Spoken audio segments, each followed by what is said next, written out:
Welcome everyone, स्वागत करता हूँ आज के नए वीडियो में। आज हम पढ़ने जा रहे हैं अपना लॉज ऑफ केमिकल कॉम्बिनेशंस का चौथा law, that is law of reciprocal proportion, जो आपके सीबीएसई के बुक से, टेक्स्ट बुक से, ठीक है, रिमूव कर दिया गया है। लेकिन कॉम्पिटिटिव एग्ज़ाम्स में यहाँ से क्वेश्चंस आते हैं, तो हमें इसको स्किप नहीं करना है, ठीक है। बोर्ड्स के पर्सपेक्टिव से आप क्या कर सकते हैं, इसको स्किप कर सकते हैं, कोई दिक्कत वाली बात नहीं है। लेकिन कॉम्पिटिटिव एग्ज़ाम के पर्सपेक्टिव से आप इसको स्किप नहीं कर सकते, ठीक है। तो सिंपली आपको थोड़ा बहुत इसके पीछे का कंसेप्ट आपको समझना है, ठीक है। आपको लॉ को रटना नहीं है, ठीक है, इसके पीछे का कॉन्सेप्ट आपको समझना है। ये आपका नया लॉ है क्लास 11th का, ठीक है। ये पुराना लॉ नहीं है, ये क्लास 9th में आपने पढ़ा होगा, ये ऐसा नहीं है, ये न्यू लॉ है।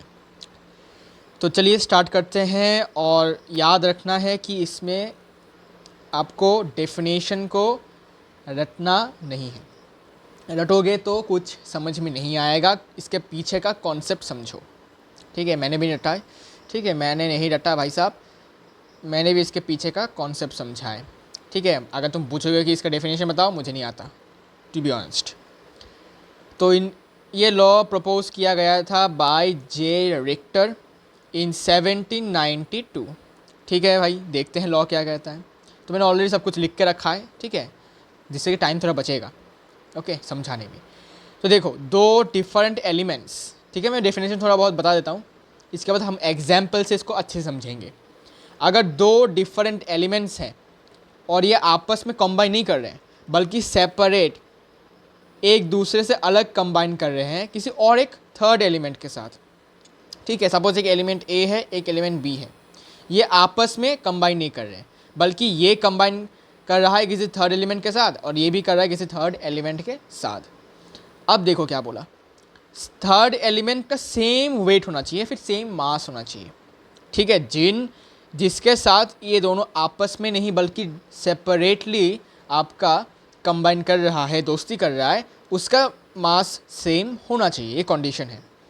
Then the ratio of the masses in which they do so are either the same or a simple multiple or a sub multiple of the mass ratio in which they themselves combine. इसका अर्थात ये है कि जब वो third element के साथ combine होकर थर्ड एलिमेंट के सेम मास के वजह से उनका जो डिफरेंट रेशियो बनेगा, वो रेशियो आपका बराबर होगा, मल्टीपल होगा या फिर सब मल्टीपल होगा एक और मास रेशियो के साथ। और ये मास रेशियो कब बनेगा, जब वो दो एलिमेंट्स आपस में कंबाइन करेंगे, खुद कंबाइन करेंगे। तो एग्जाम्पल से समझते हैं इसको। मान लिया हमने 3 एलिमेंट्स लिए हैं यहाँ पर, क्या क्या, पहला आपका कार्बन और दूसरा ऑक्सीजन, और ये आपके वही दो डिफरेंट एलिमेंट्स है जिसके बारे में आपके लॉ में सबसे पहले लिखा गया है। तो हमने दो डिफरेंट एलिमेंट्स लिया है और ये दो डिफरेंट एलिमेंट्स आपके same weight of third element आपका हाइड्रोजन के साथ क्या कर रहा है, कंबाइन कर रहा है। क्या ये बात क्लियर है भाई? ओके। तो दो डिफरेंट एलिमेंट्स है, दोनों आपस में कंबाइन नहीं कर रहे हैं पहले, बल्कि दोनों सेपरेटली कंबाइन कर रहे हैं किसी थर्ड एलिमेंट के साथ जिसका मास सेम है। दोनों ही केस में जब वो कार्बन के साथ रिएक्ट कर रहा है हाइड्रोजन, तब हाइड्रोजन का मास सेम है to that when he reacts with oxygen. अब देखो, जब कार्बन और हाइड्रोजन रिएक्ट करेंगे तो कोई ना कोई हाइड्रोकार्बन बनेगा, जैसे कि मीथेन बन गया, ठीक है। अब जब ऑक्सीजन हाइड्रोजन के साथ रिएक्ट करेगा तो वाटर बन सकता है, हाइड्रोजन पेरोक्साइड भी बन सकता है, तो हमने वाटर को चूज़ किया है, ठीक है। अब देखो, अब जो दो कंपाउंड्स बने हैं उसमें आपका कार्बन और हाइड्रोजन और ऑक्सीजन का मास रेशियो आपको निकालना है, जो कि लॉ में भी गिवन है, ठीक है ना। लॉ में भी कहा गया है कि जो रेशियो बनेगा, ठीक है, तो रेशियो बनेगा तो हमें रेशियो निकालना होगा। तो CH4 में हमने कार्बन और हाइड्रोजन का रेशियो निकाला। कार्बन का मास 12 होता है, हाइड्रोजन का 1, लेकिन 4 एटम्स होने के कारण यहाँ पर 4 हो जाएगा। इसको हम सिंपल रेशियो में लिख सकते हैं, 4 से कट गया दोनों तो ये 3:1 हो जाएगा। तो कार्बन और हाइड्रोजन का रेशियो बन गया 3:1 इन CH4, ये क्लियर है। फिर हमने वाटर में देखा ऑक्सीजन और हाइड्रोजन का रेशियो, ठीक है। तो ऑक्सीजन का मास है 16, हाइड्रोजन का 1, लेकिन 2 एटम्स हैं इसलिए 2 हो जाएगा। इसको हमने 2 से डिवाइड किया दोनों में तो 8:1 हो जाएगा। तो सिंपलर में और भी लिखेंगे तो 8:1। तो गौर से देखो, दोनों ही कंपाउंड्स में थर्ड एलिमेंट जो हमने चूज़ किया था हाइड्रोजन, उसका मास क्या है, सेम मास है। देखो 1 यहाँ पर भी है मास रेशियो, यहाँ पर भी 1 है, मतलब मास क्या है, सेम है। अब यहाँ पर जो 2 डिफरेंट एलिमेंट्स है कार्बन और ऑक्सीजन, इनका जो रेशियो बन रहा है, कितना बन रहा है भाई, यहाँ पर 3, यहाँ पर 8, तो 3:8 यहाँ पर मास रेशियो बन रहा है कार्बन और ऑक्सीजन का, ठीक है। ये आपका कुछ हद तक आपका मल्टीपल प्रोपोर्शन वाला यहाँ पर पार्ट आ रहा है, ठीक है, मल्टीपल प्रोपोर्शन वाला पार्ट यहाँ पर आ रहा है। इसके बाद एक और स्टेप क्या है कि ये जो रेशियो हमें मिला है, ये या तो इक्वल हो सकता है, या तो मल्टीपल हो सकता है, या फिर सब मल्टीपल हो सकता है। किसके साथ, एक और रेशियो के साथ। और वो रेशियो कब बनेगा, जब यही 2 एलिमेंट्स आपके आपस में कंबाइन करके कंपाउंड बनाएंगे। तो अभी कार्बन और ऑक्सीजन आपस में कंबाइन करेंगे, आपस में दोस्ती करेंगे, तो मान लेते हैं हमने कार्बन डाइऑक्साइड बना है, या फिर कार्बन मोनोऑक्साइड भी बन सकता है। अच्छा, तो कार्बन डाइऑक्साइड में अब फिर से हमें कार्बन ऑक्सीजन निकालना है, जस्ट लाइक दिस, ठीक है। तो निकालते हैं, कार्बन का मास 12, ऑक्सीजन का 16, लेकिन 2 एटम है तो इसलिए 32। सिंप्लीफाई करते हैं, 4 से डिवाइड करते हैं दोनों तरफ, तो ये हो जाएगा 3:8। तो ये रेशियो और ये रेशियो आपका बराबर आ रहा है, यही लॉ में कहा गया था। अब यहाँ इस केस में बराबर आया है, किसी और केस में हो तो मल्टीपल हो सकता है, या फिर सब मल्टीपल भी आ सकता है, ठीक है भाई साहब। ये आपका मेनली लॉ कहता है, ठीक है। This is what the law says. Simple है। अब एक और एग्जांपल लेता हूँ, देखो मान लेते हैं अपने पास है हाइड्रोजन, सल्फर और ऑक्सीजन, ठीक है। या फिर एक काम करते हैं, हाइड्रोजन यहाँ पर, सल्फर यहाँ पर, ऑक्सीजन दे देता हूँ, क्या पता, ठीक है ना, एक ही बात है। देखो तो हमने क्या ले लिया कि 2 डिफरेंट एलिमेंट्स हमने ले लिए हैं, एक है आपका हाइड्रोजन, एक है ऑक्सीजन। ये सेपरेटली रिएक्ट कर रहे हैं आपके किसके साथ, आपके थर्ड एलिमेंट सल्फर के साथ, ठीक है। चलिए रिएक्ट करवाते हैं इसको। तो जब हाइड्रोजन सल्फर डाइऑक्साइड के साथ रिएक्ट करता है तो क्या बनता है, हाइड्रोजन सल्फाइड बनता है।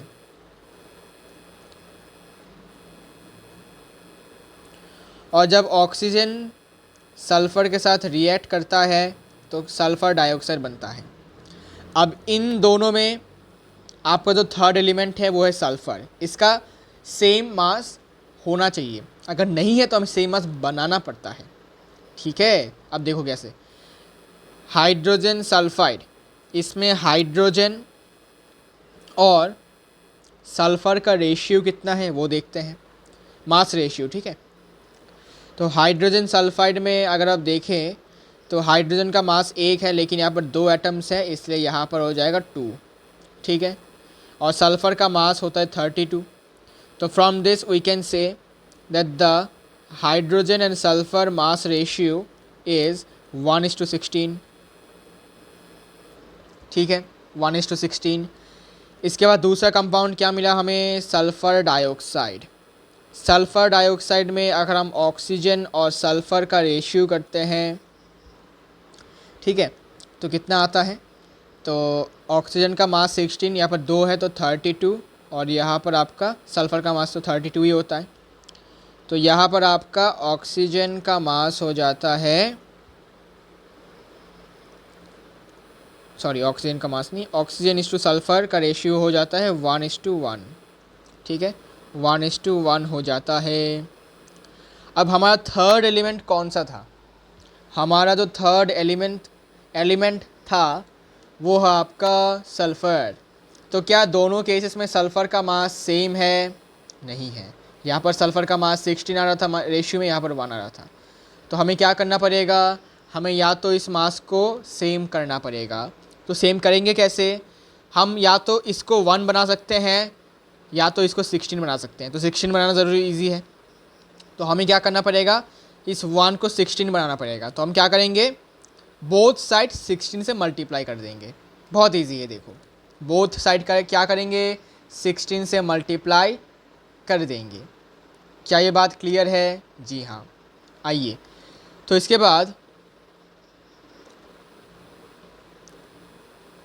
दोनों तरफ हमने 16 बना दिया, 16:16। अगर एक काट पीट के देखोगे तो 1:1 ही आएगा, तो नो चेंज। ठीक है, ऐसा हम कर सकते हैं। अब देखो कि थर्ड एलिमेंट का सेम मास है 16:16। अब जाके हम इस लॉ को अप्लाई कर सकते हैं कि जब थर्ड एलिमेंट का सेम मास होगा, जब दो डिफरेंट एलिमेंट्स यहाँ पर हैं हाइड्रोजन और ऑक्सीजन, इनका जो मास का रेशियो है 1:16 होगा यहाँ पर। ठीक है ना, तो हाइड्रोजन इस टू ऑक्सीजन यहाँ पर होगा 1:16। अब ये रेशियो या तो सेम हो सकता है या फिर मल्टीपल या फिर सब मल्टीपल हो सकता है। देखो, तो यहाँ पर आपका अच्छा, मैं एक्चुअली मार्क कर देता हूँ ना, तो बहुत लोग कंफ्यूज हो जाएंगे कि मैंने हाइड्रोजन का कितना मास लिया। ओके, ये लो। सो यहाँ पर मैं दिखा देता हूँ कि किसका मास सेम है।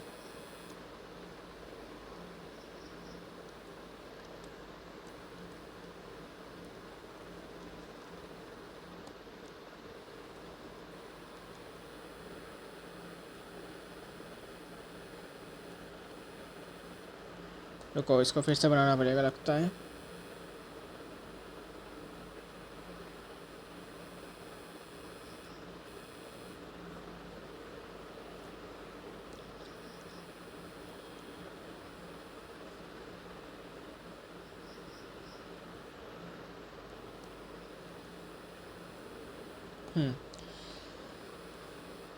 तो यहाँ पर सेम मास जिसका है उसको मैंने पॉइंट आउट करवा दिया है कि सेम मास थर्ड एलिमेंट का है। ठीक है, तो मैं लिख भी देता हूँ एक्चुअली थर्ड एलिमेंट करके, this is your third element. यहाँ भी लिख देता हूँ।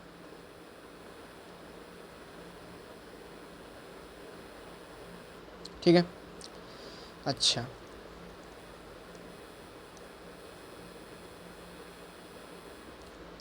तो अब हमें वो वाला रेशियो निकालना है जिस रेशियो में ये दो डिफरेंट एलिमेंट्स आपस में कंबाइन करते हैं। ठीक है, अब देखो, हाइड्रोजन और ऑक्सीजन आपस में रिएक्ट करके बनाते हैं, हमने सपोज लिया अभी हाइड्रोजन पेरोक्साइड ले लिया। ठीक है, वाटर भी ले सकते हो, कोई दिक्कत नहीं है। तो हाइड्रोजन पेरोक्साइड ले लेते हैं, तो H2O2 में अब हम फिर से क्या निकालने वाले हैं, हाइड्रोजन और ऑक्सीजन का रेशियो। इसका रेशियो मास रेशियो, हाइड्रोजन का मास यहाँ पर कितना हो जाएगा 2, ऑक्सीजन का 32। सिंप्लीफाई करेंगे तो बन जाएगा 1:16। क्या सेम आया, क्या रेशियो सेम आया? जी हाँ, रेशियो तो सेम आया है। ठीक है, तो ये आपका लॉ कहता है, सिंपल सा फंडा है। तो देखो भाई, अगर आपका थर्ड एलिमेंट, यहाँ पर थर्ड एलिमेंट सल्फ़र था, थर्ड एलिमेंट का मास सेम नहीं आ रहा था, तो हम इसको सेम बनाया। या तो हम 16 को 1 लिख सकते थे, तो हमें क्या करना पड़ता, बोथ साइड में 16 से डिवाइड करना पड़ता। लेकिन हमने सोचा कि भाई बोथ साइड में 16 से मल्टीप्लाई कर देते हैं, आसान होता है। ठीक है ना, मतलब डिवाइड में हमें ज़्यादातर चीज़ें पसंद नहीं है ना, ऐसे 1/16 को देखते ही बहुत लोगों को पता नहीं क्या हो जाता है, इरिटेटिंग फील होता है। ठीक है ना, तो इसलिए हमने क्या किया, मल्टीप्लिकेशन ही कर दिया बोथ साइड में 16 से। ठीक है, और जो आपका डिफरेंट एलिमेंट्स के जो मास के रेशियोज़ बनेंगे वहाँ पर 1:16 है। ये आपका बराबर आया कि आपस में जब वो रिएक्ट करके जो कंपाउंड बनाएंगे उसमें मास रेशियो जो है उसके साथ बराबर आ गया। ये तो लॉ कहता है, सिंपल। ठीक है, this is what the law says. इसके बाद आ जाता है अपना fifth law, Gay Lussac's law of combining gaseous volume. ठीक है, कंबाइनिंग गैशियस वॉल्यूम। ठीक है, अच्छा चलिए समझते हैं, बहुत इजी लॉ है। ठीक है, ज़्यादा इसमें कुछ नहीं है। फिफ्थ लॉ, ये आपका पहला लॉ है एक्चुअली गैसेस पर, ठीक है।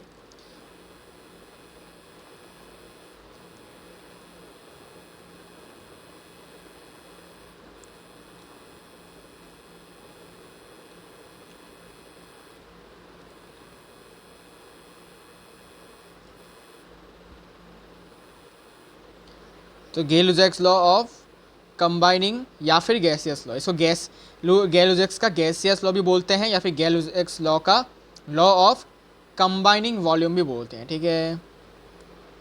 अच्छा, आप भाई साहब इन्होंने ये कब पब्लिश किया, ठीक है ना, वो देख लेते हैं।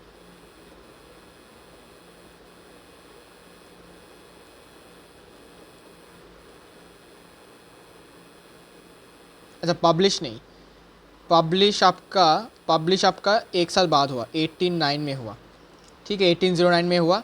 और ये इन्होंने दिया कब था लॉ को, गिवन इन 1808, दिया था 1808 में और छपवाया गया 1809 में, ठीक है। अच्छा, और दिया किसने है भाई, इसका पूरा नाम भी लिख लो, पब्लिश्ड बाय जे एल आपका गेल-लुजैक, ठीक है। ओके, ये भी आपके लिए न्यू लॉ है लेकिन बहुत आसान सा लॉ है, ठीक है भाई साहब। देखिए क्या कहता है लॉ, स्टेटमेंट लिखते हैं सबसे पहले तो।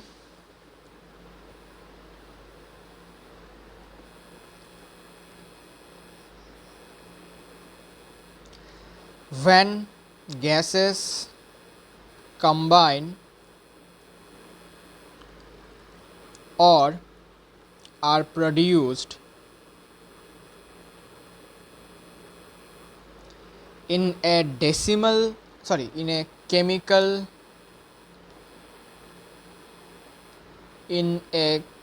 chemical reaction, जब आपके गैसेस बनते हैं केमिकल रिएक्शन, तो ये आपस में एक सिंपल होल नंबर रेशियो में ऐसा कॉम्बिनेशन बनता है इनका। They do so in simple whole number ratio by volume, ठीक है। इसमें बाय वॉल्यूम होगा बिकॉज यहाँ पर मास की बात हम नहीं कर रहे हैं, वॉल्यूम की बात करें। Provided by all gases are at the same temperature and pressure। तो ये तभी काम करेगा ये लॉ जब सारे के सारे गैसेस आपके सेम टेम्परेचर एंड प्रेशर में होंगे, ठीक है, तब ये लॉ आपका काम करेगा। तब ये लॉ क्या कहता है कि जब सारे गैसेस सेम टेम्परेचर और प्रेशर में आपस में कंबाइन करेंगे तो वो कंबाइन करेंगे सिंपल होल नंबर रेशियो में, ठीक है। एक और इम्पॉर्टेंट बात, ठीक है, अनदर नेम, ठीक है, इस लॉ को और क्या क्या नामों से पुकारा जाता है ये लिख लीजिए, ठीक है, याद रहेगा, ठीक है। Another name is the law of definite proportions. Law of definite proportions by volume, ठीक है। अच्छा, ये आपका दूसरा नाम है इस लॉ का। अब हम इसका एग्जाम्पल देखते हैं।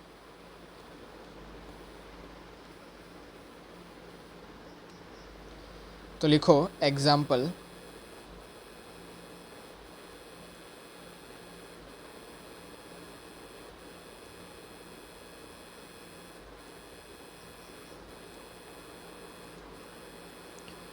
at same temperature and pressure,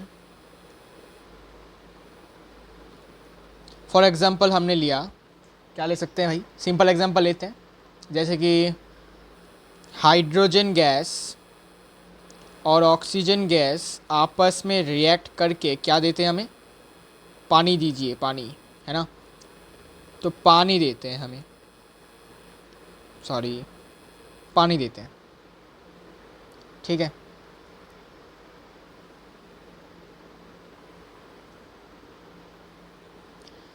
तो यहाँ पर ये इक्वेशन बैलेंस्ड है,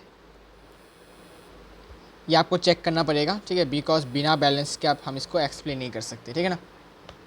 तो अब हमें क्या बोलना है, बताओ, हमें ये बोलना है कि लॉ कहता है कि जब गैसेस या तो रिएक्ट कंबाइन करेंगे या फिर बनेंगे, ठीक है, अभी अब बन नहीं रहे गैस, जब बनेंगे वो वाला एग्जांपल भी हम बताऊंगा, इन ए केमिकल रिएक्शन, जब भी वो कंबाइन करते हैं या फिर बनते हैं एक केमिकल रिएक्शन में, तो वो कैसे करते हैं, सिंपल होल नंबर रेशियो में करते हैं। तो इनके सामने जो आपका ये जो आपको कोफिशिएंट्स दिख रहे हैं ना, यहाँ पर आपका 1 है वैसे, ठीक है ना, कुछ नहीं मतलब 1 है, तो यहाँ पर जो कोएफिशिएंट्स दिख रहे हैं, यही कोएफिशिएंट्स आपको बताएंगे, ठीक है, कि ये सिंपल होल नंबर रेशियो में कंबाइन कर रहे हैं, ठीक है। तो देखो यहाँ पर ये वैल्यू कितना है, 2 है, ये वैल्यू आपका 2, ये वैल्यू आपका 1, ठीक है। तो हम कहते हैं कि यहाँ पर आपका जो रेशियो है वो है 2:1, और 2:1 एक सिंपल होल नंबर रेशियो है। सिंपल मतलब एकदम छोटा वैल्यू है, बहुत कम छोटा वैल्यू है, और होल नंबर मतलब कोई डेसिमल पॉइंट नहीं होगा, होल नंबर है, 2 भी होल नंबर, 1 भी होल नंबर, है ना। अच्छा, यहाँ से हम ऐसे भी कह सकते हैं कि 1 litre of hydrogen gas reacts, sorry, 1 liter नहीं, 2 liter, 2 liter of hydrogen gas reacts with 1 liter of oxygen gas to produce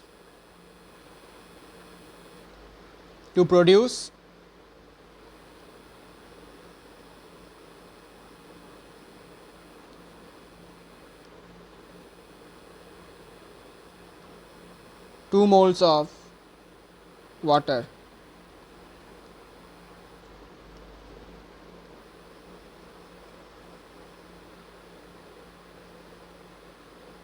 Okay.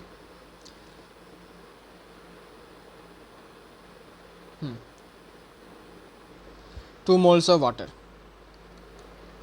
तो जो आपका कोएफिशिएंट रहेगा वही आप उसी का अगर आप रेशियो कर देते हो तो आपको सिंपल होल नंबर रेशियो मिलेगा। बहुत सिंपल सा लॉ है ये।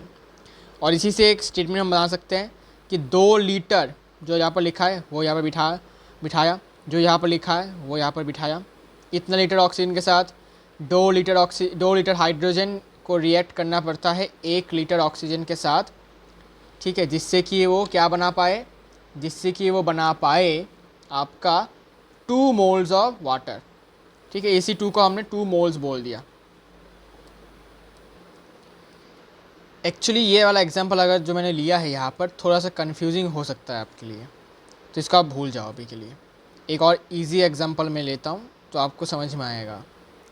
जैसे कि मैंने लिया हाइड्रोजन गैस के साथ रिएक्ट करता है नाइट्रोजन गैस, ठीक है। सर्टेन टेम्परेचर एंड प्रेशर चाहिए होता है रिएक्शन के लिए, हैवर्ड्स प्रोसेस कहते हैं हम इसको, और बन जाता है NH3 गैस, एमोनिया बन जाता है। तो यहाँ पर बैलेंस करना पड़ेगा हमें इसको, ओके, बैलेंस हो चुका है। अब हम कह सकते हैं कि देखो जो गैसेस बन रहे हैं या फिर गैसेस कंबाइन हो रहे हैं, सॉरी, गैसेस कंबाइन हो रहे हैं या फिर गैसेस बन रहे हैं, ये जो रेशियो होगा सिंपल होल नंबर रेशियो है। तो सिंपल सा बात है, जो आपका कोएफिशिएंट है यहाँ पर, ठीक है, वो आपको उस पर आपको नज़र देना है और फिर आपको बताना है कि यहाँ पर रेशियो है 3:1:2, ठीक है। यही होता है गेलो-ज़ैक्स का लॉ। ऐसे रेशियो में, सिंपल रेशियो में सिंपल होल नंबर रेशियो में ये गैसेस आपके कंबाइन हो रहे हैं, सिंपल होल नंबर रेशियोज़ में, ठीक है। अब यहाँ से हम एक इन्फॉर्मेशन भी कह सकते हैं कुछ ऐसे,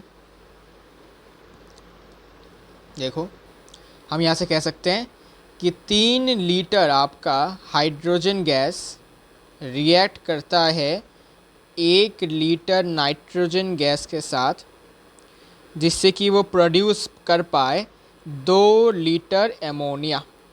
समझ आया? जो आपके कोफिशिएंट्स है उसी को लेकर हमने इन्फॉर्मेशन लिखा कि 3 लीटर का हाइड्रोजन गैस रिएक्ट करता है 1 लीटर नाइट्रोजन के साथ, जिससे कि हमारा 2 लीटर एमोनिया बनता है। अब हमने यहाँ पर लीटर में कहा, आप ml भी कह सकते हैं। You can tell it like that कि 3 ml hydrogen gas reacts with 1 ml of nitrogen gas to produce 2 ml of ammonia gas। Simple, ठीक है। आप यहाँ से देखकर ये दोनों स्टेटमेंट्स आप कह सकते हैं, ठीक है। तो सिंपल सा यही लॉ है। यहाँ से क्वेश्चंस थोड़े बहुत बनते हैं, ठीक है। आपको बस थोड़ा सा देखना है इससे क्वेश्चंस कैसे कैसे क्वेश्चंस बनते हैं वो हम आपको बताएंगे, ठीक है। इसके बाद आता है लास्ट लॉ। इसको लॉ नहीं मानते हैं वैसे, इसको फिर भी हम इसके कैटेगरी में ऐड करते हैं। एवोगाड्रोस लॉ कहते हैं कभी कभी इसको, कभी कभी एवोगाड्रोस हाइपोथेसिस भी बोला जाता है, ठीक है। अच्छा, देखते हैं भाई क्या चीज़ है। देखो क्या चीज़ है। नंबर 6 लास्ट है ये, इसके बाद हमारा मोल कॉन्सेप्ट स्टार्ट हो जाएगा, ठीक है। एवोगाड्रोस लॉ या फिर Avogadro's hypothesis.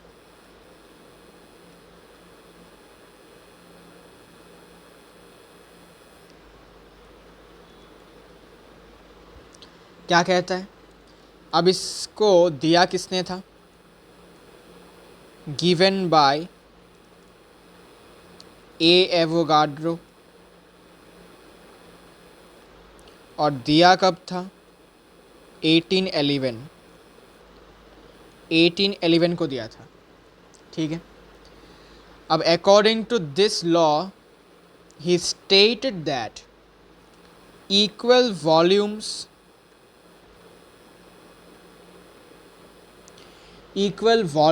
of all gases at the same temperature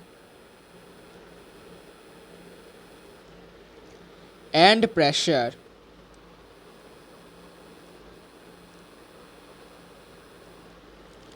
contain equal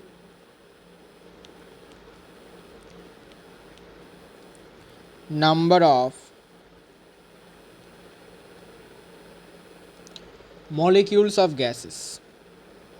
बहुत ही सरल सा लॉ है। सेम टेम्परेचर एंड प्रेशर पर जितने भी वॉल्यूम्स आप लेंगे किसी भी गैस का, अगर वो इक्वल लेते हैं तो जो भी गैस हो, nitrogen, hydrogen, helium, argon, krypton, xenon, कोई भी गैस हो भाई, ठीक है, कोई भी नोबल गैस हो या फिर कोई भी नॉर्मल सा गैस हो, ठीक है ना, अगर आप लेते हैं तो उनमें सेम नंबर ऑफ मॉलिक्यूल्स होंगे अगर आप उनका सेम वॉल्यूम लेते हैं at the same temperature and pressure, ठीक है। कोई सा भी गैस ले सकते हैं, ठीक है ना। तो लिखो at same temperature and pressure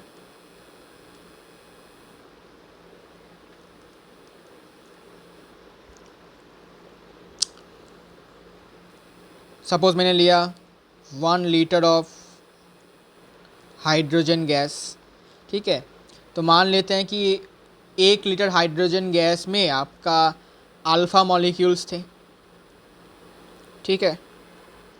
तो अगर मैं 1 लीटर किसी और गैस को उठा लाऊं, अगर हीलियम ही ले लेता हूं, ठीक है, अगर मैं 1 लीटर हीलियम ले लेता हूं तो उसमें भी आपके अल्फ़ा मॉलिक्यूल्स ही मौजूद होंगे और कंडीशंस क्या है, सेम टेम्परेचर, सेम प्रेशर और इक्वल वॉल्यूम, सेम वॉल्यूम होना चाहिए, बराबर वॉल्यूम होना चाहिए। सिमिलरली अगर मैं 1 लीटर आपका एमोनिया गैस भी उठा लाऊं, ठीक है, गैस ही तो है, एमोनिया गैस अगर मैं उठा लाऊं तो उसमें भी आपके सेम टेम्परेचर प्रेशर पे सेम या फिर इक्वल वॉल्यूम में आपके अल्फ़ा मॉलिक्यूल्स होंगे। सिमिलरली अब अगर मैं 2 लीटर लेता हूँ, ठीक है, मान लेते हैं मैं 2 लीटर ले लिया, 2 लीटर आपका हाइड्रोजन गैस अगर मैं ले लेता हूँ तो उसमें कितने पार्टिकल्स होंगे, डबल टाइम्स पार्टिकल्स होंगे, 2 अल्फ़ा सॉरी पार्टिकल्स नहीं बोल रहा हूँ, मॉलिक्यूल्स होगा, ठीक है। सिमिलरली 2 लीटर आपका ऑक्सीजन गैस में भी कितने पार्टिकल्स होंगे, 2 अल्फ़ा पार्टिकल्स या फिर you can say specifically molecules होंगे, ठीक है। अगर मैं ले लेता हूँ n litres of hydrogen gas तो उसमें कितने मॉलिक्यूल्स होंगे, n मॉलिक्यूल्स होंगे, सिंपल सा लॉजिक है। अगर मैं n litres of argon gas उठा लाऊं तो उसमें भी कितने मॉलिक्यूल्स होंगे, n मॉलिक्यूल्स होंगे, यही कहता है एवोगाड्रोस लॉ। सिंपल, समझ में आया? जी हाँ, बस आपके लॉ ऑफ केमिकल कॉम्बिनेशंस यहाँ पर समाप्त होते हैं, ठीक है। इसके बाद हम स्टार्ट करेंगे मोल कॉन्सेप्ट, और तब तक आपको बताना है कि कहीं पर आपका कोई डाउट है या नहीं, ठीक है। अब मोल कॉन्सेप्ट पे बढ़ने से पहले हमें इन सारे जितने भी लॉज हैं उनमें से कुछ लॉज हैं जिनके हमें क्वेश्चन प्रैक्टिस करने हैं थोड़े बहुत, ठीक है। देखो क्वेश्चंस मैं आपको करवाता हूँ। पहला क्वेश्चन है, on analysis it was found that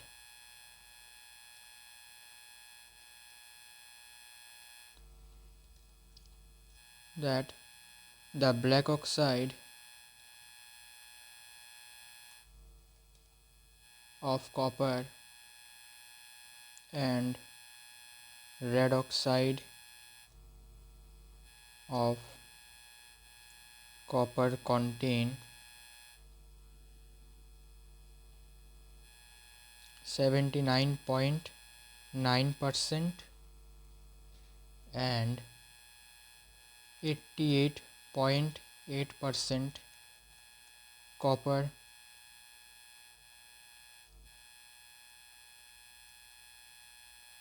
respectively, show that data is in accordance with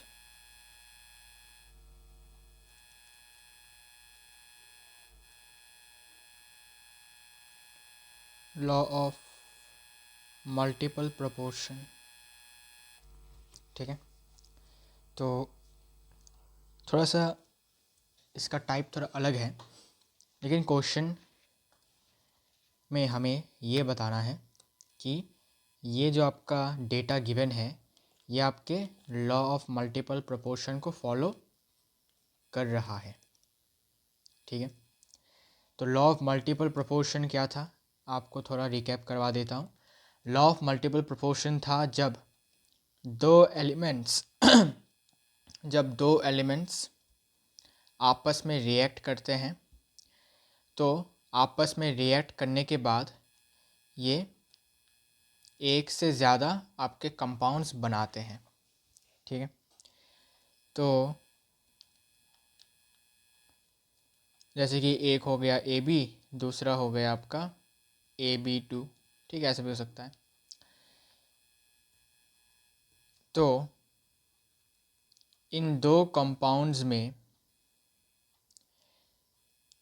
जिस एलिमेंट का सेम मास होता है, ठीक है, उसका अगर हम रेशियो करेंगे डिफरेंट मासेस का इसके बाद, जैसे कि एग्जांपल के तौर पे कार्बन और ऑक्सीजन, आपस में रिएक्ट करके दो कंपाउंड्स बनाते हैं, कार्बन मोनोऑक्साइड और कार्बन डाइऑक्साइड।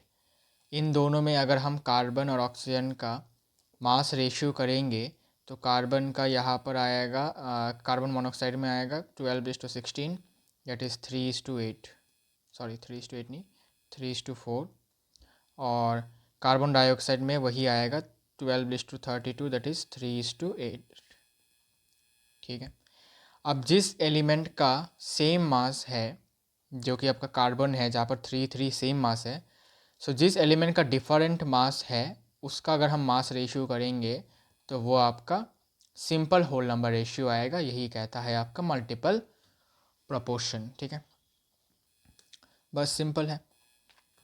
तो हमें अभी बताया गया है कि दो कॉपर के ऑक्साइड हैं, एक है आपका ब्लैक ऑक्साइड, दूसरा है आपका रेड ऑक्साइड। ठीक है, दोनों में जो कॉपर है उसका परसेंटेज कुछ ऐसा है। परसेंटेज का मतलब क्या होता है? परसेंटेज का मतलब होता है पर 100। पर 100 कितना है? 79.9 ग्राम आपका कितना है? कॉपर है। तो हमेशा याद रखना, परसेंटेज देखने के बाद घबराना बिल्कुल भी नहीं है। परसेंटेज हमें ये कहता है कि पर 100 वो सब्सटेंस कितना है। अगर लिखा हुआ है कि 79.9%, तो इसका मीनिंग होता है कि पर 100 ग्राम आपका 79.9 ग्राम आपका कॉपर रहेगा और बाकी रेस्ट आपका जो होगा वो आपका ऑक्साइड रहेगा। क्या ये बात समझ आया है? तो लिखो केस 1 केस 2 लिख दो। ठीक है, इन केस ऑफ अच्छा केस 1 लिखता हूँ। केस वन मान लेते हैं ब्लैक ऑक्साइड। ठीक है, हमें नहीं पता ब्लैक ऑक्साइड कौन सा है, हमें लिखना भी नहीं है, हमें सिंपल देखना है कि ब्लैक ऑक्साइड कौन सा है, रेड ऑक्साइड कौन सा है। ठीक है ना, तो पहले केस 1 लिखो, ब्रैकेट में लिख दो ब्लैक ऑक्साइड। ठीक है, पहचानने के लिए। ओके, और दूसरा केस लिखो केस 2, जिसमें आपको रेड ऑक्साइड के बारे में क्वेश्चन में बताया गया है।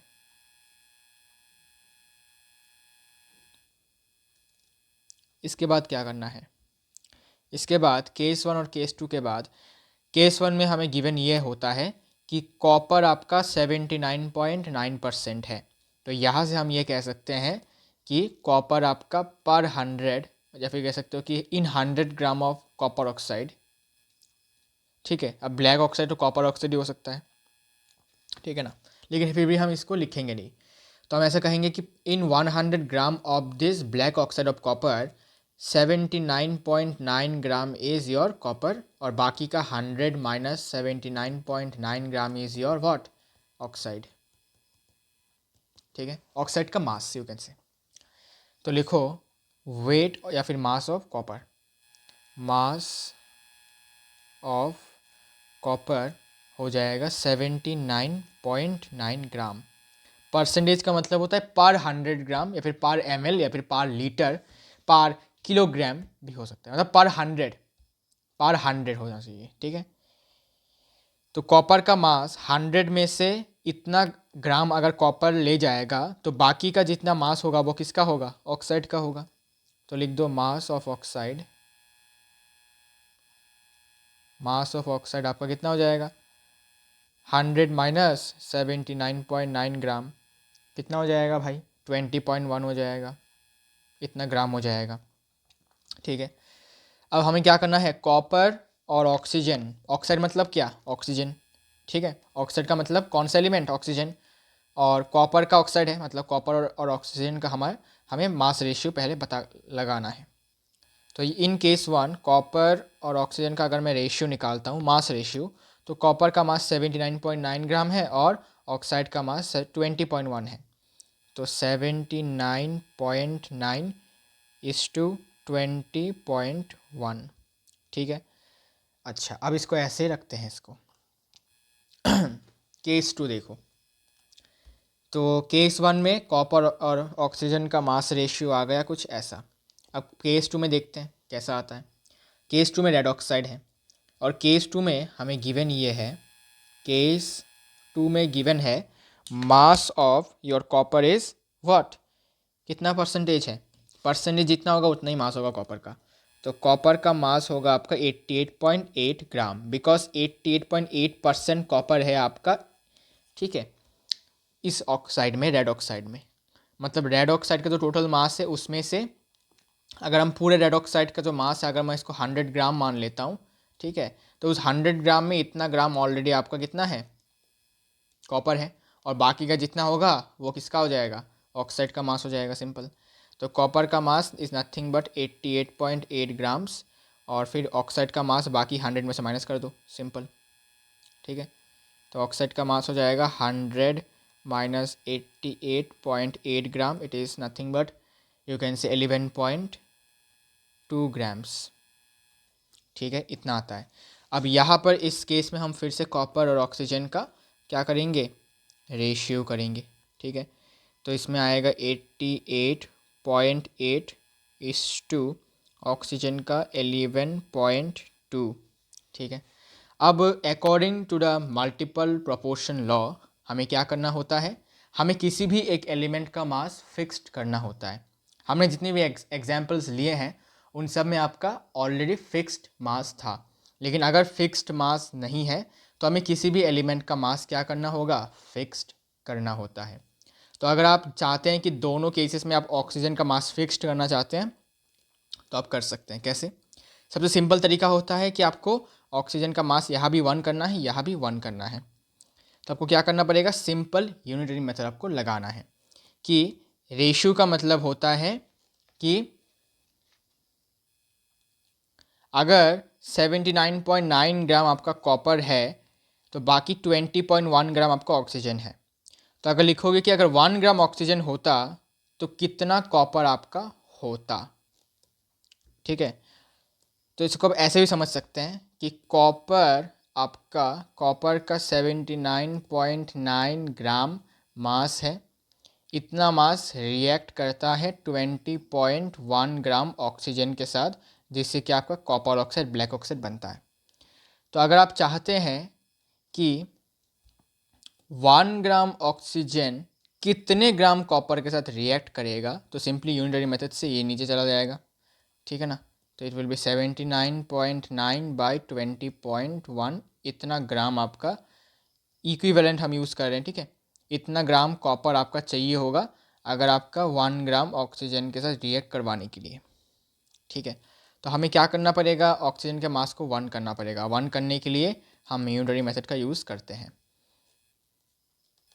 तो इसको 1 कर दो तो यूनिटरी मेथड से ये हो जाएगा 79.9 बाई 20.1, ठीक है। सिमिलरली इसको भी हमें 1 करना है, ऑक्सीजन के मास को यहाँ भी 1 कर दो तो यहाँ पर यूनिटरी मेथड से 88.8 डिवाइडेड बाय 11.2 हो जाएगा, ठीक है, 11.2 हो जाएगा।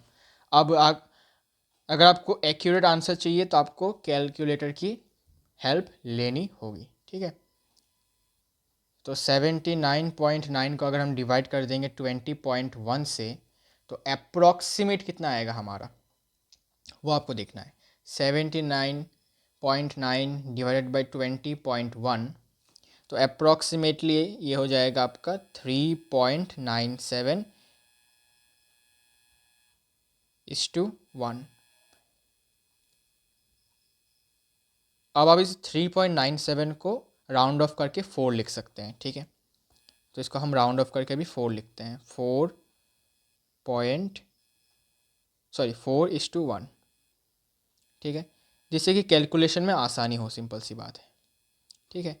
कैलकुलेशन में आसानी होने के लिए हम ऐसा कर रहे हैं, ओके, वरना हमारा इसका कोई राउंड ऑफ करने की ज़रूरत नहीं होती, ठीक है।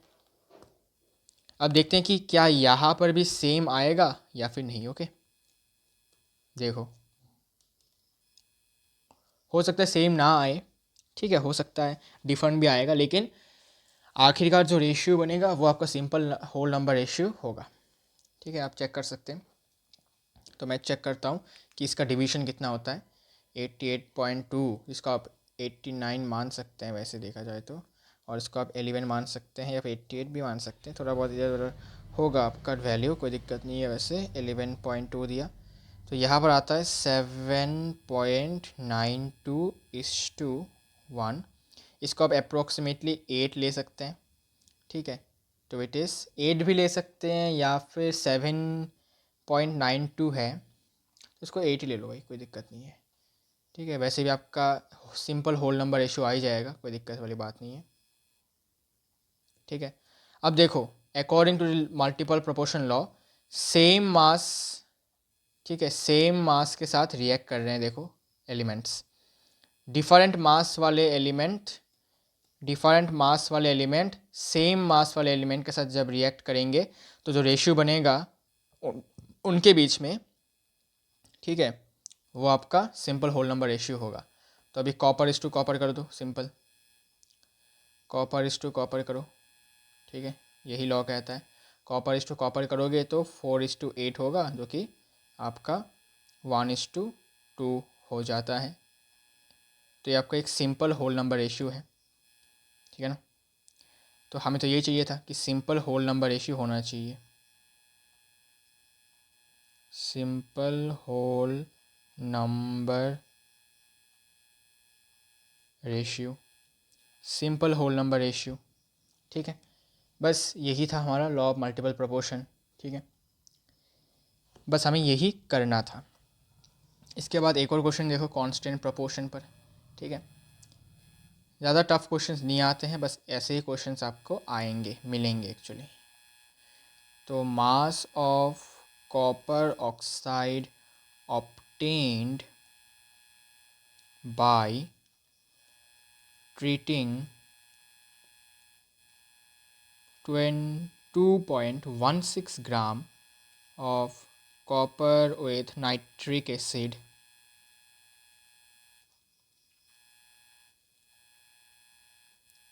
on subsequent ignition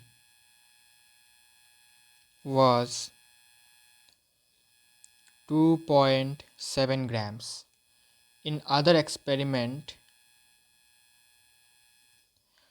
1.15 gram of copper oxide on reduction yielded 0.92 grams of copper. Show that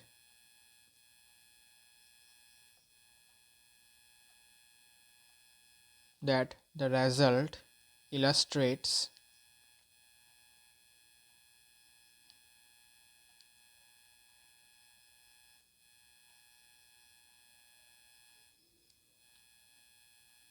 law of constant proportion, ठीक है। ये आपका क्वेश्चन है, आपको इसको सॉल्व करना है, ट्राई करो, ठीक है। कांस्टेंट प्रोपोर्शन आपको शो करना है। कांस्टेंट प्रोपोर्शन मतलब सोर्स कोई भी हो लेकिन उसमें एलिमेंट्स का जो प्रोपोर्शन बाय मास है, ठीक है, वो सेम आएगा, ठीक है। तो क्वेश्चन को अगर हम पढ़ते हैं थोड़ा सा तो समझ में आएगा कि कॉपर ऑक्साइड के बारे में बात किया जा रहा है। कॉपर ऑक्साइड का मास, ठीक है, mass of copper oxide obtained by treating 2.16 gram of copper with nitric acid on subsequent ignition was 2.7 ग्राम। तो जब मैंने कॉपर का इतना मास वाले कॉपर को जब हमने नाइट्रिक एसिड के साथ रिएक्ट करवाया तो हमें 2.7 ग्राम्स कितना मिला, कॉपर ऑक्साइड मिला, जब हमने 2.16 ग्राम कॉपर को ट्रीट किया नाइट्रिक एसिड के साथ। और एक एक्सपेरिमेंट में हमने 1.1 ग्राम कॉपर ऑक्साइड को जब रिड्यूस किया तो हमें 0.92 ग्राम कॉपर मिला। Now show that the result illustrates law of constant proportion. मतलब हमें कॉपर ऑक्साइड जो है उसमें जो कॉपर और ऑक्सीजन का जो रेशियो है, ठीक है, दोनों ही केसेस में कॉपर और ऑक्सीजन का जो रेशियो है वो सेम आएगा, वो आपको बताना है। लेकिन उसके लिए तो भाई हमें ऑक्सीजन का मास चाहिए होगा, वो कैसे निकालेंगे, वो निकालना बहुत आसान है। बिकॉज कॉपर ऑक्साइड का मास गिवन है इतना, इसमें से कॉपर ले रहा है इतना ग्राम मास, तो बाकी इसको माइनस कर दोगे इससे तो आपको ऑक्सीजन का मास मिल जाएगा, ठीक है ना। तो केस 1 केस 2 लिख लो इसमें simple.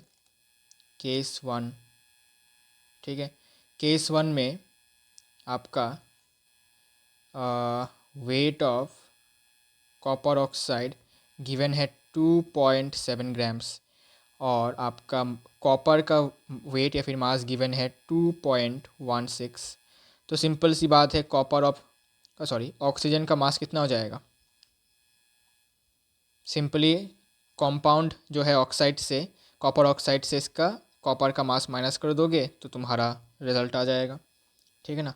It will B 0.54 grams, ठीक है, 0.54 ग्राम हो जाएगा। तो यहाँ से तुमको ऑक्सीजन का मास मिल गया है। अब तुम यहाँ से सिंपली क्या करना है, अब तुमको सिंपली यहाँ से कॉपर और ऑक्सीजन का रेशियो करना है। कॉपर और ऑक्सीजन का रेशियो किया तो 2.16 मास है कॉपर का, और ऑक्सीजन का मिला 0.54, ठीक है। इसके बाद अगर हम इसका रेशियो करेंगे तो अप्रॉक्सीमेटली इसका रेशियो आएगा 4:1, ठीक है। अप्रॉक्सीमेट बता रहा हूँ, ठीक है, एग्जैक्ट नहीं है, ये अप्रॉक्सीमेट है, अप्रॉक्सीमेट, ओके। अच्छा, मैं फिर भी थोड़ा सा कैलकुलेटर को बता देता हूँ। 2.16 डिवाइडेड बाई 0.54, ओ एग्जैक्टली 4 आता है, नाइस, अच्छी बात है, एग्जैक्टली 4 आता है एक्चुअली, ठीक है, एग्जैक्टली आपका 4 आता है, ओके, दैट्स ग्रेट। इसके बाद केस 1 में तो ये जो मास रेशियो है कॉपर और ऑक्सीजन का ये सेम आ रहा है, तो इसका मतलब कॉपर और ऑक्सीजन का, ठीक है, जो रेशियो है इन कॉपर ऑक्साइड, ठीक है, ये आपका थ्रू आउट हमेशा सेम 4:1 ही आएगा, नो मैटर व्हाट कि इसका सोर्स क्या है। यही तो है अपना कांस्टेंट प्रोपोर्शन का लॉ, कि सोर्स बाहर में जाए, लेकिन किसी भी कंपाउंड में उसके एलिमेंट्स का जो अगर मास रेशियो अगर हम करते हैं तो वो मास रेशियो ऑलवेज सेम आता है। तो अब केस 2 की बात करते हैं। केस 2 में भी ये जो रेशियो है आपका 4:1 ही आएगा, और आपका कांस्टेंट प्रोपोर्शन वाला लॉ सेटिस्फाई करेगा, ठीक है, जस्टिफाई करेगा। तो इसमें आपका कॉपर का मास कितना, सॉरी, कॉपर ऑक्साइड का मास कितना गिवन है, कॉपर ऑक्साइड का मास गिवन है 1.15 ग्राम लिया गया है, और कॉपर कितना है इसमें, कॉपर आपका है 0.92 ग्राम। तो सिंपली आपका ऑक्सीजन का मास निकल जाएगा माइनस करने के बाद, 1.15 माइनस 0.92 कितना आता है भाई, 0.23, 0.23 ग्राम आपका ऑक्सीजन है। सिंपली फिर से आपको क्या करना है, कॉपर और ऑक्सीजन का रेशियो कर देना है मास का, जो कि है 0.92:0.23। ये भी करोगे तो आपको 4:1 ही मिलेगा एकदम, ठीक है। तो ये रेशियो आपका सेम आ रहा है। तो रेशियो सेम आने का मतलब ये होगा कि ये आपका कांस्टेंट प्रोपोर्शन वाले लॉ को जस्टिफाई कर रहा है, ठीक है। Hence proved, hence it is verified, ठीक है, ये आपका वेरीफाई हो चुका है, सिंपल सा। इसके बाद अब हम रेसिप्रोकल प्रोपोर्शन पर भी एक क्वेश्चन कर लेते हैं, ठीक है ना। सबसे एक क्वेश्चन कर लेते हैं तो क्लियर हो जाएगा अपना, ओके ओके। कांस्टेंट प्रोपोर्शन हमें दिखा दिया, तो कांस्टेंट प्रोपोर्शन में हमें एलिमेंट्स का मास रेशियो सेम दिखाना होता है। मल्टीपल प्रोपोर्शन में, ठीक है, हमें रेशियो को सिंपल एंड होल नंबर है ये दिखाना होता है, डिफरेंट एलिमेंट्स का जो मास रेशियो है, ठीक है, सेम मास के साथ एलिमेंट के साथ रिएक्ट करने के बाद। और रेसिप्रोकल प्रोपोर्शन थोड़ा और कॉम्प्लिकेटेड लगता है लेकिन है नहीं ज़्यादा, ठीक है। देखो क्वेश्चन क्या है तो समझ में आएगा। Al4C3 एल्यूमिनियम कार्बाइड, ठीक है, कॉन्टेन्स 75% आपका एल्यूमिनियम, ठीक है, और एल्यूमिनियम ऑक्साइड में आपका गिवन है कॉन्टेन्स 52.9% आपका एल्यूमिनियम है, ठीक है, आप इसको क्या कर सकते हैं कि आप 52.9 को 53 मान सकते हैं, ठीक है, ईजी हो जाएगा calculation. And CO2 contains 27.27% of carbon, ठीक है। now show that the data is in accordance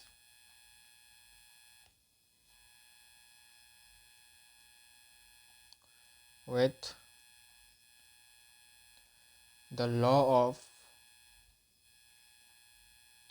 reciprocal proportion, ठीक है। तो रेसिप्रोकल प्रोपोर्शन में आपको क्या है कि भाई साहब आपको क्या शो करना है वो मैं बताता हूँ। तो देखो, एल्यूमिनियम, कार्बन, एल्यूमिनियम, ऑक्सीजन, ठीक है, और कार्बन डाइऑक्साइड। इसका मतलब यहाँ पर थर्ड एलिमेंट कौन है ये आपको पता लगाना है सबसे पहले। थर्ड एलिमेंट कौन है? लास्ट में देखो कार्बन डाइऑक्साइड बन रहा है, मतलब लास्ट में कार्बन और ऑक्सीजन आपस में कंबाइन कर रहे हैं। इसका मतलब कार्बन और ऑक्सीजन आपका मेन रोल करेंगे यहाँ पर, और एल्यूमिनियम यहाँ पर आपका थर्ड एलिमेंट होगा। ये आपको समझना है, ठीक है, ये आपको समझना है कि लास्ट में कार्बन डाइऑक्साइड है, ये आपका आपस में करेंगे, ठीक है। ये हमेशा ज़रूरी नहीं कि आपको लास्ट वाले लेना है, लेकिन मेरा टेक्निक ये है कि हमेशा जो लास्ट में लिखा होता है वही आपके दो डिफरेंट एलिमेंट्स होते हैं जो मेन होते हैं, और आपका जो बच गया वो आपका थर्ड एलिमेंट है जिसका मास आपका सेम होगा या फिर आपको करना पड़ेगा, ठीक है। तो देखो, इसके लिए थोड़ा बहुत आपको लॉ थोड़ा सा याद होना चाहिए, ठीक है। कॉन्सेप्ट क्या है लॉ के पीछे, देखो। तो यहाँ पर आपका कार्बन, यहाँ पर ऑक्सीजन, और यहाँ पर एल्यूमिनियम जो कि आपका थर्ड एलिमेंट है। तो इसके साथ इसका रिएक्शन हुआ तो बन गया Al4C3, एल्यूमिनियम कार्बाइड। और वही एल्यूमिनियम के साथ ऑक्सीजन का रिएक्शन हुआ तो एल्यूमिनियम ऑक्साइड, ठीक है। और कार्बन के साथ ऑक्सीजन का खुद में अगर रिएक्शन हुआ तो बन गया कार्बन डाइऑक्साइड, ठीक है।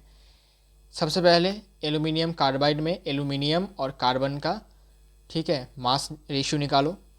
फिर एल्यूमिनियम ऑक्साइड में भी सिंपली एल्यूमिनियम और ऑक्सीजन का मास रेशियो, फिर कार्बन डाइऑक्साइड में इनका मास रेशियो, बस देखो। लेकिन मास रेशियो निकालने के लिए तुमको कार्बन का मास पता होना चाहिए, ऑक्सीजन का मास पता होना चाहिए, जो कि यहाँ पर गिवन नहीं है, तो तुमको निकालना पड़ेगा फिर से। तो लिखो केस वन कौन सा? केस 1 ब्रैकेट में लिख सकते हो Al4C3 वाला केस, ठीक है। तो इसमें आपका जो वेट है Al4C3 का, ठीक है, तो इसको आपको मान लेना है 100 ग्राम, ठीक है। इसको आपको क्या मान लेना है? 100 ग्राम मान लेना है, ठीक है, बिकॉज परसेंटेज गिवन है। परसेंटेज का मतलब होगा क्या? परसेंटेज का मतलब होगा कि आपका 100 ग्राम ये है, इसमें 75 ग्राम आपका एल्यूमिनियम है और बाकी का 25 ग्राम आपका कार्बन है, बस सिंपल। तो वेट ऑफ दिस इज़ 100 ग्राम, और क्वेश्चन में गिवन है कि वेट ऑफ एल्यूमिनियम आपका 75 ग्राम हो जाएगा। परसेंटेज मतलब क्या? पर 100 ग्राम 75 ग्राम आपका एल्यूमिनियम है।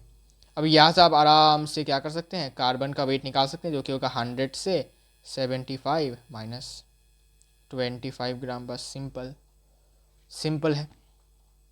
अच्छा, अब यहाँ से आपको क्या करना है, यहाँ से आपको सिंपली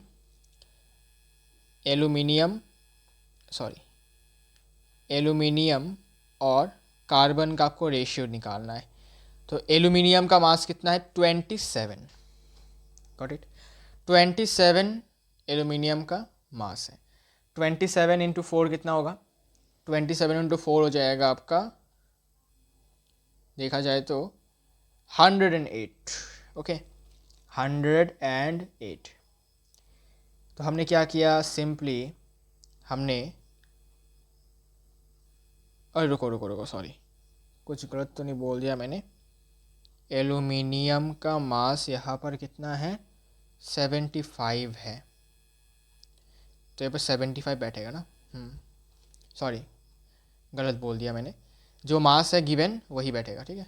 एल्यूमिनियम का मास यहाँ पर 75 है, और कार्बन का मास कितना मिला 25, ठीक है। अच्छा, तो डिवाइड करेंगे तो मिलेगा आपको रेशियो। अच्छा, रेशियो कैसे रखने दो, पहले केस टू का रेशियो निकालते हैं, फिर देखते हैं कि रेशियो कैसा आता है। Case to Al2O3,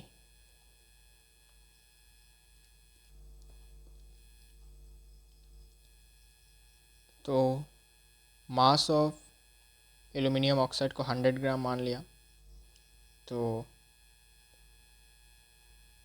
mass of aluminium यहाँ पर कितना गिवन है 52.9 ग्राम। तो बाकी का जो वेट होगा वो किसका होगा, ऑक्सीजन का, जो कि होगा 100 माइनस 52.9 ग्राम, कितना हो जाएगा 47.1 ग्राम, ठीक है, सिंपल। अब यहाँ पर फिर से तुमको एल्यूमिनियम और ऑक्सीजन का मास रेशियो निकालना है, और एल्यूमिनियम का मास गिवन है 52.9 इस टू ऑक्सीजन का 47.1। अब देखो मैं इसका रेशियो निकालता हूँ, तो देखो दोनों का जो रेशियो आया है इसमें जो सेम एलिमेंट है, ठीक है, सेम एलिमेंट कौन सा है भाई, एल्यूमिनियम सेम एलिमेंट है, मतलब यू कैन से one kind of third element है, ठीक है ना, थर्ड एलिमेंट। तो थर्ड एलिमेंट का सेम मास होना ज़रूरी है। तो थर्ड एलिमेंट का सेम मास करने के लिए हमें एल्यूमिनियम का मास यहाँ पर भी 1 कर देंगे, यहाँ पर भी एल्यूमिनियम का मास हम यहाँ पर 1 कर देंगे। यही टेक्निक होता है मास को सेम करने का, ठीक है, ईजीएस्ट मेथड है। तो हम तो इसको राउंड ऑफ करते हैं, तो ये हो जाएगा आपका 53:47, ठीक है, राउंड ऑफ किया थोड़ा सा। अब इसको क्या करेंगे, एल्यूमिनियम का जो मास है उसको 1 कर देंगे, तो सिंपली क्या हो जाएगा, ये यूनिटरी मेथड से 47/53 हो जाएगा, ठीक है। ये आपको समझ में आया होगा। टेक्निक बस क्या करना पड़ता है, यहाँ पर 1 कर दो, ये वाला वैल्यू यहाँ पर लाके डिवाइड में कर दो, सिंपल यूनिटरी मेथड, कि इतना ग्राम को रिएक्ट, ये इतना ग्राम एल्यूमिनियम रिएक्ट करता है इतना ग्राम ऑक्सीजन के साथ। तो सिंपल सा फंडा है कि 1 ग्राम कितने के साथ रिएक्ट करेगा, तो बस डिवाइड कर दो, ठीक है ना। अब इसको डिवाइड करेंगे तो ये आ जाएगा 1:2, ये करेंगे तो 0.8 आएगा, अप्रॉक्सीमेटली 0.89 आएगा, ठीक है। तो मैं एक घड़ी लेता हूँ डेसिमल का। इसके बाद यहाँ पर अगर हम इसको करते हैं, ठीक है, एल्यूमिनियम का हमें यहाँ पर मास 1 करना है, बिकॉज थर्ड एलिमेंट जो है यहाँ पर एल्यूमिनियम, इसका सेम मास होना चाहिए, ये लॉ में लिखा है। तो हमने यहाँ पर भी एल्यूमिनियम का मास 1 कर दिया, यहाँ पर भी एल्यूमिनियम का मास 1 कर देंगे, तो 1 कर देंगे तो सिंपल सा बात है कि 75 नीचे जाके डिवाइड हो जाएगा, और 25/75 करेंगे तो ये हो जाएगा कुछ ऐसा 1:0.3 आ जाता है, ठीक है। अच्छा, तो देखो same mass of the third element के साथ जब दो डिफरेंट एलिमेंट्स कार्बन और ऑक्सीजन रिएक्ट करेंगे तो कार्बन और ऑक्सीजन का जो रेशियो होगा मास का वो कुछ ऐसा बनेगा। देखो अब यहाँ से फ्रॉम हियर कार्बन और ऑक्सीजन का मास का रेशियो कितना आ रहा है 0.3:0.8, कुछ ऐसा आ रहा है, ठीक है। नाउ जब यही दोनों डिफरेंट एलिमेंट्स कार्बन और ऑक्सीजन आपस में रिएक्ट करेंगे, ठीक है, तब देखो, तो मैं यहाँ लिखता हूँ केस 3, ठीक है, केस 3 आपका कार्बन डाइऑक्साइड वाला। इसमें कार्बन डाइऑक्साइड में क्या गिवन है कि कार्बन डाइऑक्साइड में इतना परसेंटेज कार्बन का है, मतलब सिंपल कहें तो अगर कार्बन डाइऑक्साइड का मास में 100 ग्राम मान लेता हूँ तो उसमें 27.27 ग्राम आपका कार्बन है और बाकी का आपका ऑक्सीजन है। तो लिखो weight of carbon dioxide equals to, अगर मैं 100 ग्राम ले लेता हूँ तो वेट ऑफ कार्बन हो जाएगा 27.27 ग्राम, और weight of your oxygen will be just 100 minus 27.27, ठीक है, ये क्लियर है, जी हाँ। तो इतना ग्राम 72.73 ग्राम हो जाएगा ऑक्सीजन का मास। ऑक्सीजन का मास मिल गया है। अब फिर से हम कार्बन * ऑक्सीजन करते हैं, तो कार्बन का मास 27.27 * इसका 72.73, ओके। तो 27.27 को हम राउंड ऑफ करके क्या लिख सकते हैं, 27 को, अच्छा इसको मैं राउंड ऑफ करके डायरेक्ट 27 लिख सकता हूँ, और 72 को मैं डायरेक्ट 73 लिख सकता हूँ। तो 0 पॉइंट, अच्छा इसका रेशो और इसका रेशो सेम आएगा ना, देखते हैं कितना आता रेशियो, ठीक है ना। सो इसको अगर मैं 2 से, अच्छा इसका 0.3, इसका 0.8, तो अगर मैं इसका 0.3 बना देता हूँ तो क्या इसमें 0.8 आएगा? अगर आता है तब जाके आपका ये ठीक है। देखते हैं 0.3 अगर मैं बना देता हूँ तो 0.3 बनाने के लिए मुझे 72 पॉइंट, इसको डिवाइड कर देंगे 27.27, फिर मल्टीप्लाई कर देंगे आपका 0.3 के साथ। हाँ 0.8 आता है, वाह वाह क्या बात है। देखो देखो देखो, हमें क्या करना पड़ेगा, कार्बन और ऑक्सीजन का जो रेशियो है, यहाँ जो रेशियो बन रहा है वही रेशियो आपका यहाँ पर भी बनेगा, लेकिन हमें पता नहीं चल रहा कि बनेगा कि नहीं। तो टेक्निक आपको क्या करना है, ये मेरा टेक्निक है, देखो टेक्निक ये है, ठीक है, ये मैं मानता हूँ कैसा करना चाहिए कि ज़ीरो, आपको क्या करना है, कार्बन का जो मास है वो यहाँ पर आपको बराबर करके दिखाना है, ठीक है। यहाँ पर आपको कार्बन का मास 0.3 लगा कर देखो, अगर 0.3 लगाने के बाद इस साइड में आपका 0.8 के बराबर आ जाता है यहाँ पर भी, तो समझ जाओ कि ठीक है भाई, ये रेशो आपका ये रेशो के साथ सेम है। तो मैंने देखो क्या किया, मैंने इसमें 0.3 कर दिया, इस टू किया, तो यहाँ पर कितना हो जाएगा, 72 divided by 72.73 divided by 27.27 into 0.3 आ जाएगा, ठीक है। इसको करने के बाद फिर ये आपका आ जाता है 0.3 इस टू 0.8 आता है, ठीक है। आप बोलोगे भाई ये कैसा आ गया, देखो सिंपल सा यूनिटरी मेथड है कि अगर 27.27 ग्राम कार्बन 72.73 ग्राम ऑक्सीजन के साथ रिएक्ट करता है, 27.27 ग्राम कार्बन रिएक्ट करता है 72.73 ग्राम ऑक्सीजन के साथ और कार्बन डाइऑक्साइड बनाता है, तो 1 ग्राम कार्बन कितने ग्राम ऑक्सीजन के साथ रिएक्ट करेगा, सिंपल से unitary method, 72.73 divided by 27.27 gram oxygen के साथ रिएक्ट करेगा कितना, 1 ग्राम कार्बन।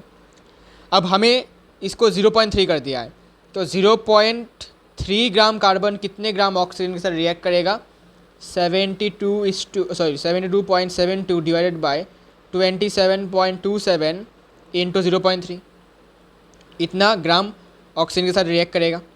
अब इसका जो वैल्यू आया है ये आपका 0.801 आया है, मतलब 0.8 ही है, ठीक है, जो कि आपके इस रेशियो के साथ बराबर आया है। और हम यही दिखाना था कि ये दोनों रेशियो सेम होंगे, और ये आपस में सेम हो चुके हैं, इसका मतलब आपका ये आपका करेक्ट डेटा है, ठीक है। ये डेटा आपका रेसिप्रोकल प्रोपोर्शन वाले लॉ को जस्टिफाई कर पा रहा है, सिंपल। तो ये टेक्निक है, ठीक है, ये मैंने आपका यू कैन से देखा कि इस टेक्निक से हम इसको बता सकते हैं, ठीक है। बिकॉज हम इसको देखेंगे तो हमें समझ में नहीं आएगा कि क्या इसका रेशियो 0.3 और इसमें 0.8 आएगा भी या नहीं। तो हमने क्या कर दिया, सिंपली हमने इस रेशियो को, इस रेशियो में से ये वाला पार्ट को हमने 0.3 बना कर देखा, ठीक है। अगर हमने इसको 0.3 बनाया तो ऑब्वियसली बात है ये आपका कितना आ जाएगा, 0.8 आ जाएगा इसकी तरह।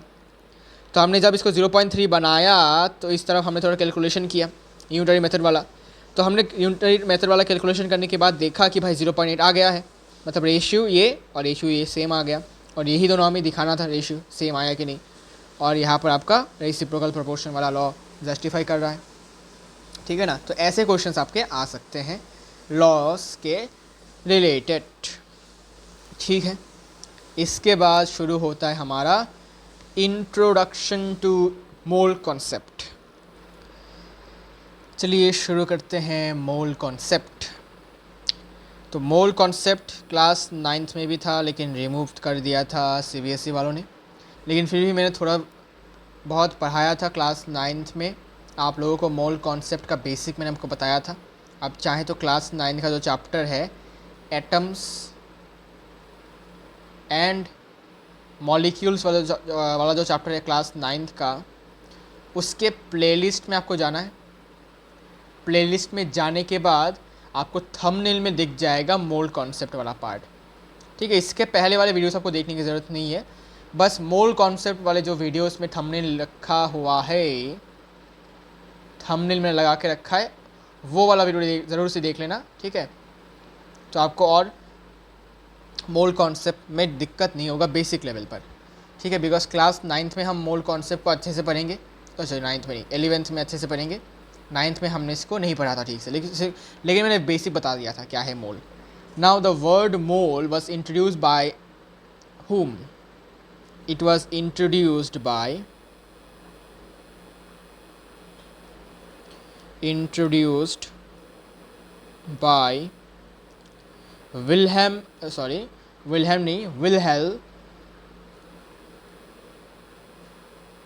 Wilhelm Oswald, ठीक है, विल्हेम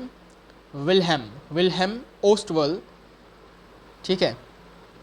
और इन्होंने एक लेटिन वर्ड से इसको डिराइव किया था, डिराइव्ड फ्रॉम एक लेटिन वर्ड है, लेटिन वर्ड हिप या फिर पाइल, गुच्छा युगन से हिप या फिर पाइल, ठीक है, उस वर्ड से इसको डिराइव किया था। देन मोल आपको पता है कि एक यूनिट है, ठीक है, अमाउंट ऑफ सब्सटेंस का एक यूनिट है। तो इस यूनिट को, ठीक है, एज ए यूनिट एक्सेप्ट किया गया था, एज ए यूनिट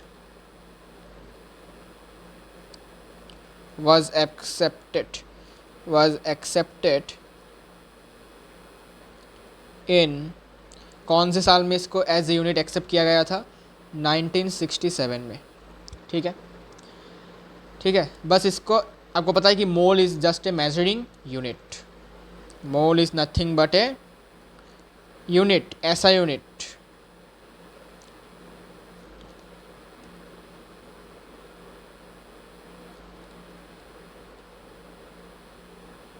ऐसा यूनिट फॉर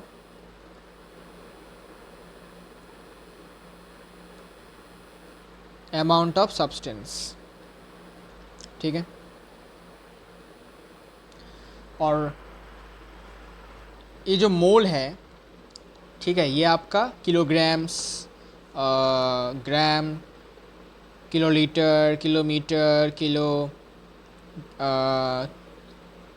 कितना हो सकता है भाई बताओ, किलोलीटर, किलोमीटर, किलोग्राम्स, ठीक है, कोई भी हो उसके तरह ही एक यूनिट है, ठीक है। और एक मोल का वैल्यू भी हमें पता होता है, ठीक है, ये हमने पढ़ के रखा है कि 1 mole of any substance contains how many particles, उसके बारे में हमारा नॉलेज एकदम क्लियर है, ठीक है। इसको अब ऐसे मान सकते हैं कि जब हम बात करते हैं जैसे कि 1 डज़न, अगर मैं डज़न की बात करूं तो 1 डज़न में कितने, मतलब 1 डज़न मतलब कितना हम मीन करते हैं कि 12 आइटम्स को हम 1 डज़न बोलते हैं, ठीक है ना, कि 1 दर्जन फल लेके आओ, मतलब 12 फल आपको लाने हैं, सिंपल। वैसे ही जब हम मोल कहते हैं तो हम एक पार्टिकुलर अमाउंट को मीन करते हैं, जिसको हम कहते हैं एवोगाड्रोस नंबर, Na से भी लिखते हैं, N से भी लिखते हैं, N0 से भी लिखते हैं, ठीक है। तो जस्ट लाइक 1 डज़न, इसके बाद हम लिखते हैं 1 ग्रॉस, ठीक है। जब हम बोलते हैं 1 ग्रॉस तो हम मीन करते हैं 144 आइटम्स को। जब हम बोलते हैं 1 स्कोर को मीन करते हैं कि मैं 20 आइटम्स की बात कर रहा हूँ, तो हम 20 आइटम्स नहीं बोलते हैं, हम उनके लिए एक शॉर्टकट यूज़ करते हैं 1 स्कोर। जैसे कि 12 अगर हमें चाहिए, 12 चीज़ें चाहिए, हमें 12 आइटम्स चाहिए, तो हम लिख देते हैं या फिर बोल देते हैं 1 डज़न, 1 डज़न लेके आओ, ठीक है ना। जस्ट लाइक दैट मोल भी हम एज ए यूनिट हम यूज़ करते हैं जब हमें मीन करना होता है n नंबर ऑफ पार्टिकल्स या फिर n नंबर ऑफ आइटम्स हमें मीन करने हैं, तब हम मोल का यूज़ करते हैं, ठीक है। सो मोल इज़ जस्ट लाइक द ऐसा units for measuring amount of substance. Okay, देखो जैसे कि 1 मोल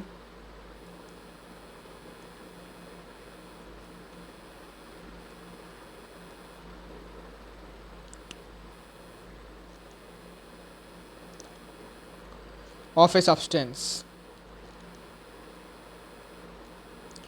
किसी भी सब्सटेंस में, ठीक है, किसी भी सब्सटेंस में कितने पार्टिकल्स होते हैं, ठीक है, वो हमें पता होता है, ठीक है। लेकिन अगर हम उसी सब्सटेंस का 1 मोल ले लें, ठीक है, उसी सब्सटेंस का अगर हम 1 मोल ले लेते हैं तो उस सब्सटेंस में कितने पार्टिकल्स होंगे वो हम बता सकते हैं। कैसे? उसमें होते हैं आपके 6.022 इंटू 10⁻23 या फिर 6.02 इंटू 10⁻23 या फिर 6.023 इंटू 10⁻23 पार्टिकल्स होते हैं। कोई सा भी वैल्यू आप यूज़ कर सकते हैं, ठीक है। डिफरेंट बुक्स में डिफरेंट वैल्यूज़ रहते हैं, तो आपको घबराना नहीं है, कोई भी वैल्यू आपका चल जाएगा, ठीक है। सो किसी भी सब्सटेंस का अगर आप 1 मोल लेते हैं तो उसमें कितने पार्टिकल्स होंगे? This number of particles will be there and this is a huge number. Now remember one thing कि ये जो पार्टिकल्स हैं ये आपके एटम्स भी हो सकते हैं, आयन्स भी हो सकते हैं, मॉलिक्यूल्स भी हो सकते हैं, चार्ज भी हो सकता है, इनफैक्ट कुछ भी हो सकता है, इंसान भी हो सकते हैं, जानवर भी हो सकते हैं, कार भी हो सकता है, बाइक भी हो सकता है, फ़ोन भी हो सकता है, ठीक है ना।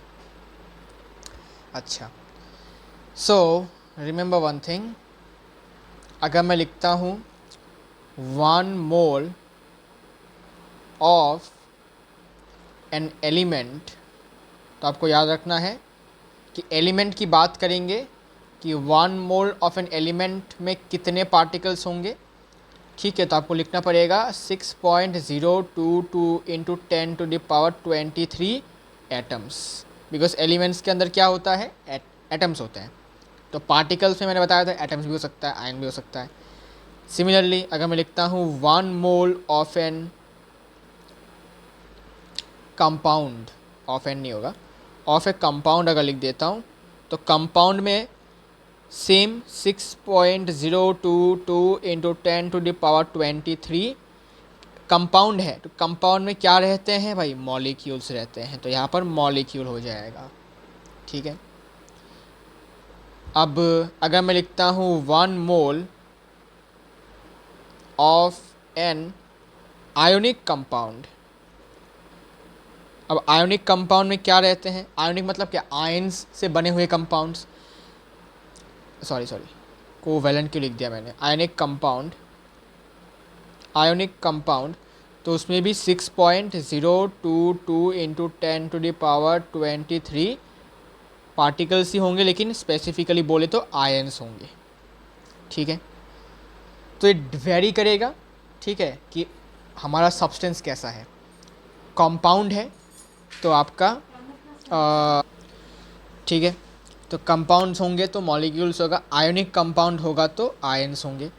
कंपाउंड कैसा कंपाउंड? कोवैलेंट कंपाउंड या फिर मॉलिक्यूलर कंपाउंड।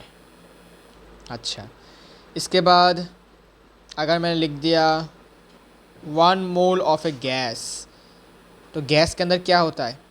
मॉलिक्यूल्स ही होते हैं, तो इसमें भी सेम आपका यही हो जाएगा। इतने 1 मोल ऑफ ए गैस में कितने पार्टिकल्स होंगे? इतने मॉलिक्यूल्स होंगे। पार्टिकल्स में मॉलिक्यूल भी शामिल होगा, ठीक है। स्पेसिफिकली बोलना है आपको, इतने मॉलिक्यूल्स होंगे, ठीक है। तो बेसिक बातें हैं, और भी बेसिक बातें हम करेंगे। और यहाँ पर लिख लो कि इस वैल्यू को ही हम क्या कहते हैं? एवोगाड्रोस नंबर बोलते हैं, ठीक है। और इसको सिंबलिकली आप 3 तरीके से लिख सकते हैं, या तो आप कैपिटल N कैपिटल A लिख सकते हैं, या फिर कैपिटल N लिख सकते हैं सिर्फ, या फिर कैपिटल N लास्ट नीचे 0 लिख सकते हैं। इसको हम कहते हैं N नॉट, ठीक है। 3 तरीके से आप इसको क्या कर सकते हैं? रिप्रेजेंट कर सकते हैं। लेकिन ये वाला तरीका मैं आपको रिकमेंड नहीं करूँगा, बिकॉज ये आपका नाइट्रोजन जैसा लगेगा, ठीक है। इसलिए इसको छोड़ के दो तरीके आप यूज़ कर सकते हैं, तो आपको समझने में या फिर दूसरों को समझने में दिक्कत नहीं होगा। ठीक है भाई, एवोगाड्रोस नंबर इसको हम कहते हैं। तो एवोगाड्रो भाई साहब ने दिया था, तो उन्होंने इसका नाम एवोगाड्रो नंबर बोला। अच्छा, अब ये कहाँ से आया, क्यों आया, ये हम बात करेंगे। ठीक है, डेप्थ में बात करेंगे, सब कुछ क्लियर करेंगे। लेकिन उससे पहले जस्ट टेल मी, अगर मैं लिखता हूँ 1U, अच्छा ऐसे लिखता हूँ, मास ऑफ 1 हाइड्रोजन एटम, तो तुम्हारा आंसर क्या होगा 1U। देखो भाई मैं बता रहा हूँ, 1 जो है ये एक रिलेटिव एटॉमिक मास है।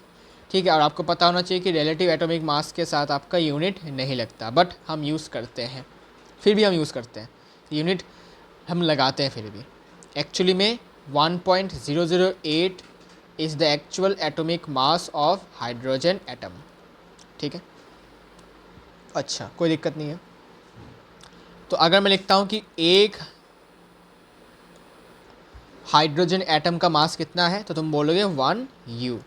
लेकिन अगर मैं वही कहता हूँ मास ऑफ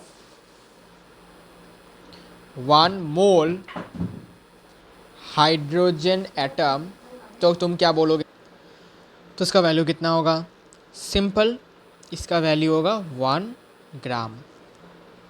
ठीक है, एक्चुअली 1 ग्राम कैसे हुआ इसको मैं आपको समझाता हूँ।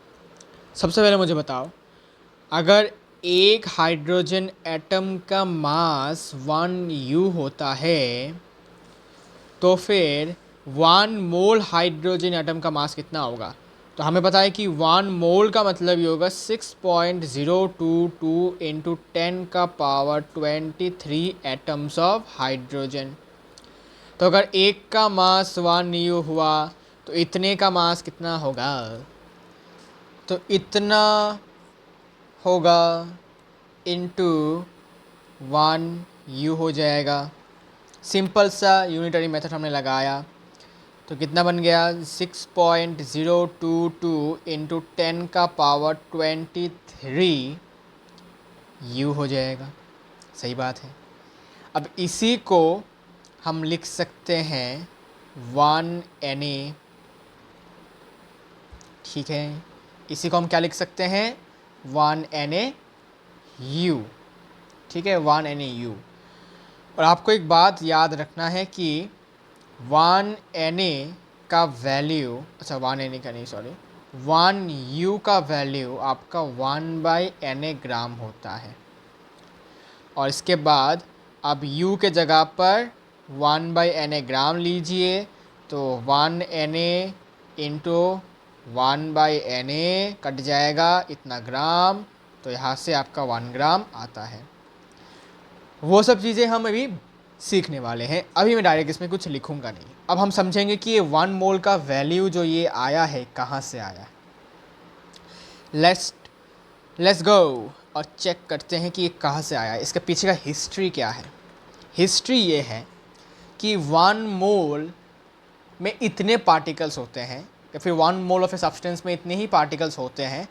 ये पता लगाने के लिए फिजिक्स जो इतने भी हमारे साइंटिस्ट लोग हैं, उन्होंने क्या किया, उन्होंने कार्बन के एक एटम में कितने पार्टिकल्स होते हैं, उन्होंने ये निकाला।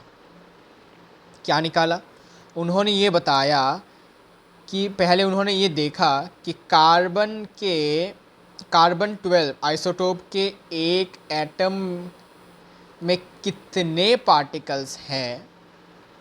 ठीक है, वो उन्होंने क्या किया, निकाला, और वो वैल्यू आपका 6.022 इंटू 10 का पावर 23 आया। लेकिन यहाँ पर एक शर्त है, यहाँ पर इन्होंने 1 एटम का नहीं निकाला। ठीक है, 1 एटम में कितने हैं ये नहीं निकाला, जबकि इन्होंने निकाला कि Na एटम में कितने हैं वो निकाला। ठीक है, लेकिन उन्होंने पता कैसे लगाया कि भाई Na एटम्स में लगाया, मतलब Na एटम्स का मास उन्होंने निकाला है। या फिर कह सकते हो एन एटम्स में इतने पार्टिकल्स होते हैं, वो कैसे निकाला भाई साहब। तो इन सबको अभी थोड़ा सा आपको फिर से क्या करना है, रिबूट करना है फिर से। तो मैं आपको फिर से कंटिन्यू करके बताता हूँ इसको फिर से, ठीक है। Let's start once again.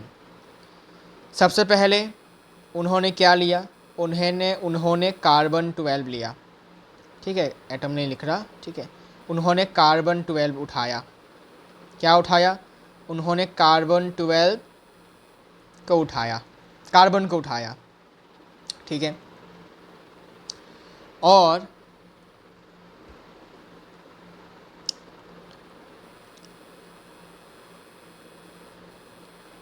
One atom of carbon का मास उनको पता था कि कार्बन का एक एटम का मास कितना होता है, ये उन्हें पता था। कितना होता है भाई, ये होता है आपका 1.992648 इंटू 10 का पावर -23 ग्राम्स होता है। ये उन्होंने ढूंढ के निकाला था, ठीक है। So they know, they knew that what is the mass of one atom of carbon, that is this value, very very small value. इसको मैं उल्टी तरीके से लिखता हूँ कि इसको मैं ऐसे भी कह सकता हूँ कि 1.992648 इंटू 10 का पावर -23 ग्राम जो है, ये आपका वन एटम ऑफ कार्बन का क्या है, मास है।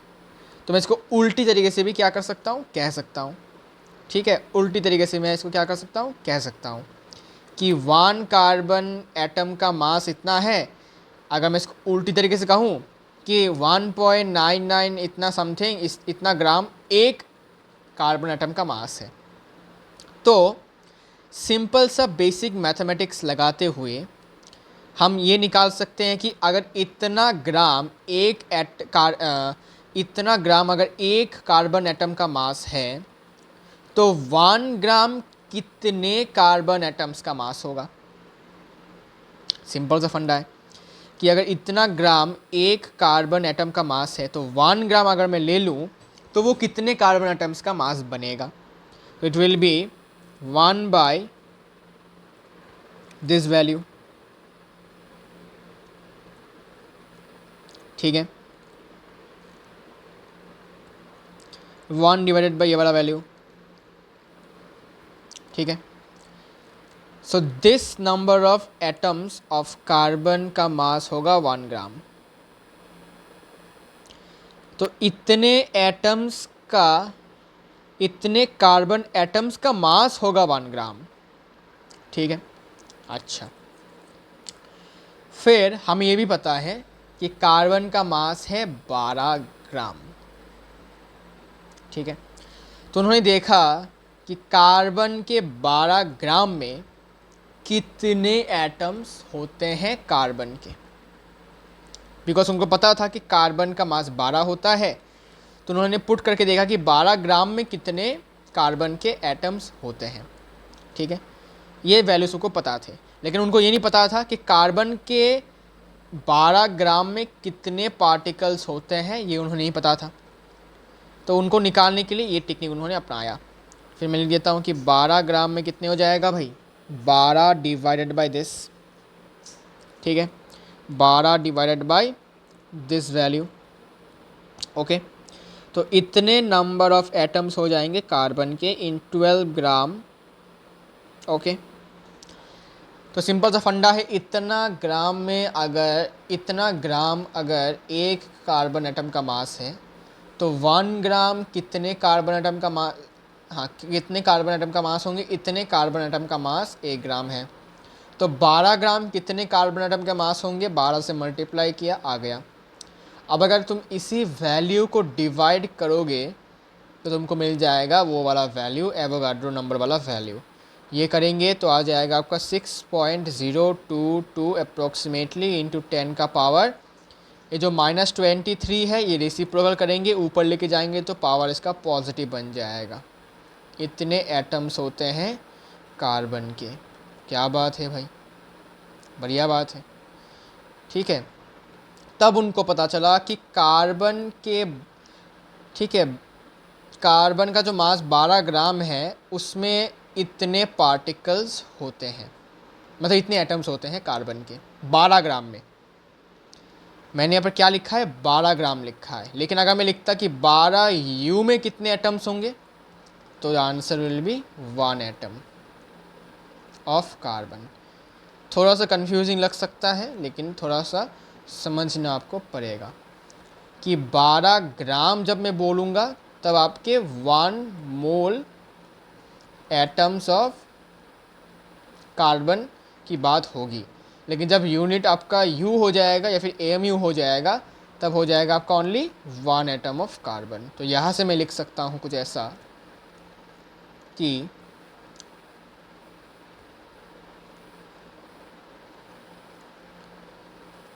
1, तो 12U लिखता हूँ। 12U is nothing but the mass of 1 atom of carbon.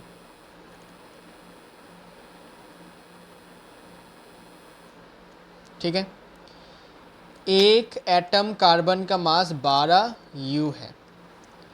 ठीक है, और अगर मैं 1 मोल एटम्स ऑफ कार्बन का मास जानने की कोशिश करूँगा तो वो होता है 12 ग्राम, जो हमने यहाँ पर देखो निकाला हुआ है। ठीक है, so from this we got to know about that कि यू और ग्राम में एक रिलेशन ज़रूर है, कि यू या फिर यू कैन से AMU और ग्राम में कुछ ना कुछ रिलेशन आपका ज़रूर है।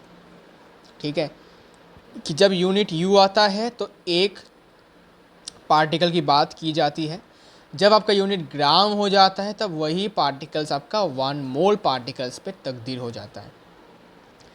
So from this we can derive the relation between 1U या फिर AMU, ठीक है, एंड 1 ग्राम। कैसे, देखो इसको ऐसे समझो कि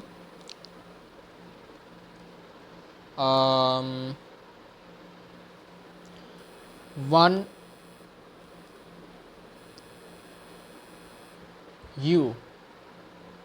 ठीक है, 1U is the mass of 1 atom of hydrogen. ठीक है, ओके, अगर 1U, अच्छा इसको ऐसे लिखता हूँ, उल्टा तरीके से लिखता हूँ तो समझ में आएगा। देखो 1 एटम ऑफ हाइड्रोजन का मास है 1U या फिर 1AMU। ठीक है, एक हाइड्रोजन एटम का मास 1U होता है या फिर 1AMU होता है। हमारे पास अगर 6.022 इंटू 10 का पावर 23 एटम्स ऑफ हाइड्रोजन अगर हम ले लेते हैं, ठीक है, तो कितना बनेगा? ठीक है, what will be the mass of this number of atoms of hydrogen? It will be nothing but 6.022 into 10 का पावर 23 U या फिर AMU। ठीक है,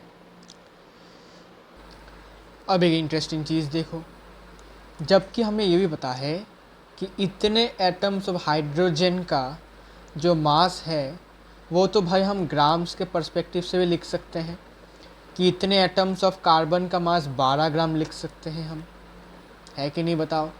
12 ग्राम लिख सकते हैं। तो हम सिंपली एक काम करते हैं, इसी से एग्जांपल ले लेते हैं।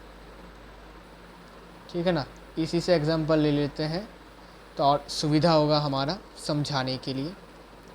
देखिए, अरे कि जो मैंने लिखा था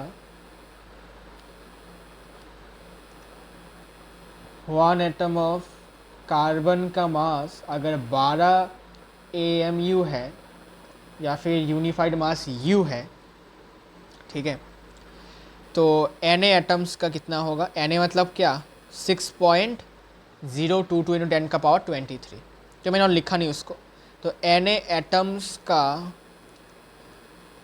मास कितना होगा? तो बहुत सिंपल है, 12 Na आपका U होगा इसका यूनिट, ठीक है। 12 NaU is will be the mass of Na atoms of carbon, ठीक है। अच्छा भाई, ये तो समझ आ गया। लेकिन हमने वही निकाल के रखा यहाँ पर कि Na एटम्स, इसको हम क्या कहेंगे? Na एटम्स लिख देता हूँ।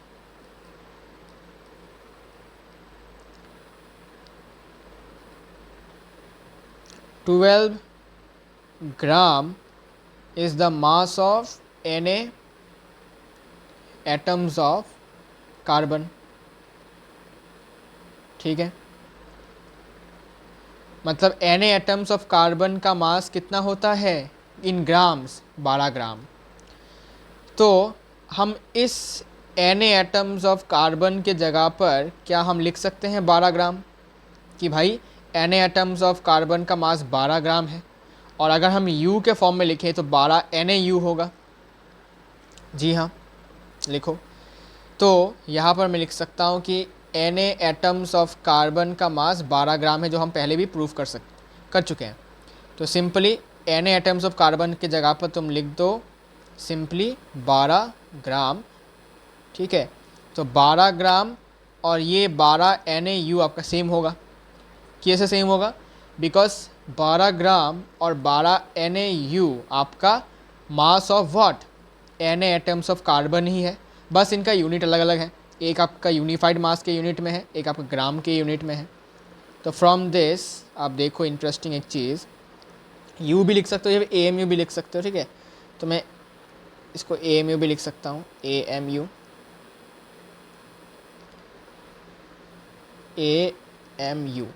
तो 12 12 कट जाएगा, ठीक है। अब क्या करना है, यहाँ से आपको Na को उस तरफ लेके आना है, तो क्रॉस मल्टीप्लाई होगा, तो ये हो जाएगा आपका 1 बाय Na हो जाएगा, और यूनिट क्या है? ग्राम, इक्वल्स टू यहाँ पर क्या बचेगा? 1 AMU बच जाएगा। ये हो जाएगा आपका AMU, या फिर U और ग्राम में रिलेशन, ठीक है। You can also write it as U, ठीक है, यूनिफाइड मास। समझ आया कि ग्राम और AMU में क्या डिफरेंस है, मतलब क्या रिलेशन है? This is AMU means atomic mass unit, और U का मतलब है आपका U का मतलब है यूनिफाइड मास, ठीक है। सो सिंपली हमने क्या किया? कैंसिल किया, तो यहाँ पर 1 रह जाएगा, यहाँ पर भी 1 Na AMU रह जाएगा। तो हमने 1 Na को उस तरफ भेजा, अच्छा 1 Na को नहीं, सॉरी, Na को उस तरफ भेजा, तो 1 बाई Na बन जाएगा, और यहाँ पर ग्राम था ऑलरेडी, ग्राम आ जाएगा, और यहाँ पर 1 था 1 AMU, तो यहाँ पर 1 AMU या फिर U भी लिख सकते हो। So this is the relation between your 1 AMU and 1 ग्राम। ग्राम और AMU में रिलेशन आपको मिल गया है। तो मैंने जो यहाँ पर नहीं लिखा था वो लिख देता हूँ कि 1 NaU, तो इसी U को आप क्या लिख सकते हैं फिर से?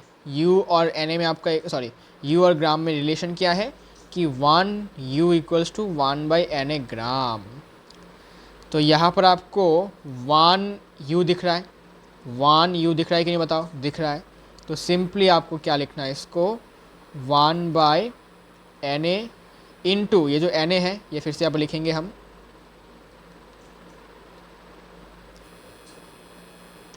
तो हो जाएगा Na ग्राम, कट जाएगा तो 1 ग्राम। तो देखो the mass of 1 hydrogen atom U में होगा तो 1U, और mass of 1 mole hydrogen atom कितना होता है? 1 NaU। अगर U में लिखना है तो 1 NaU होगा, अगर ग्राम में लिखेंगे तो 1 ग्राम।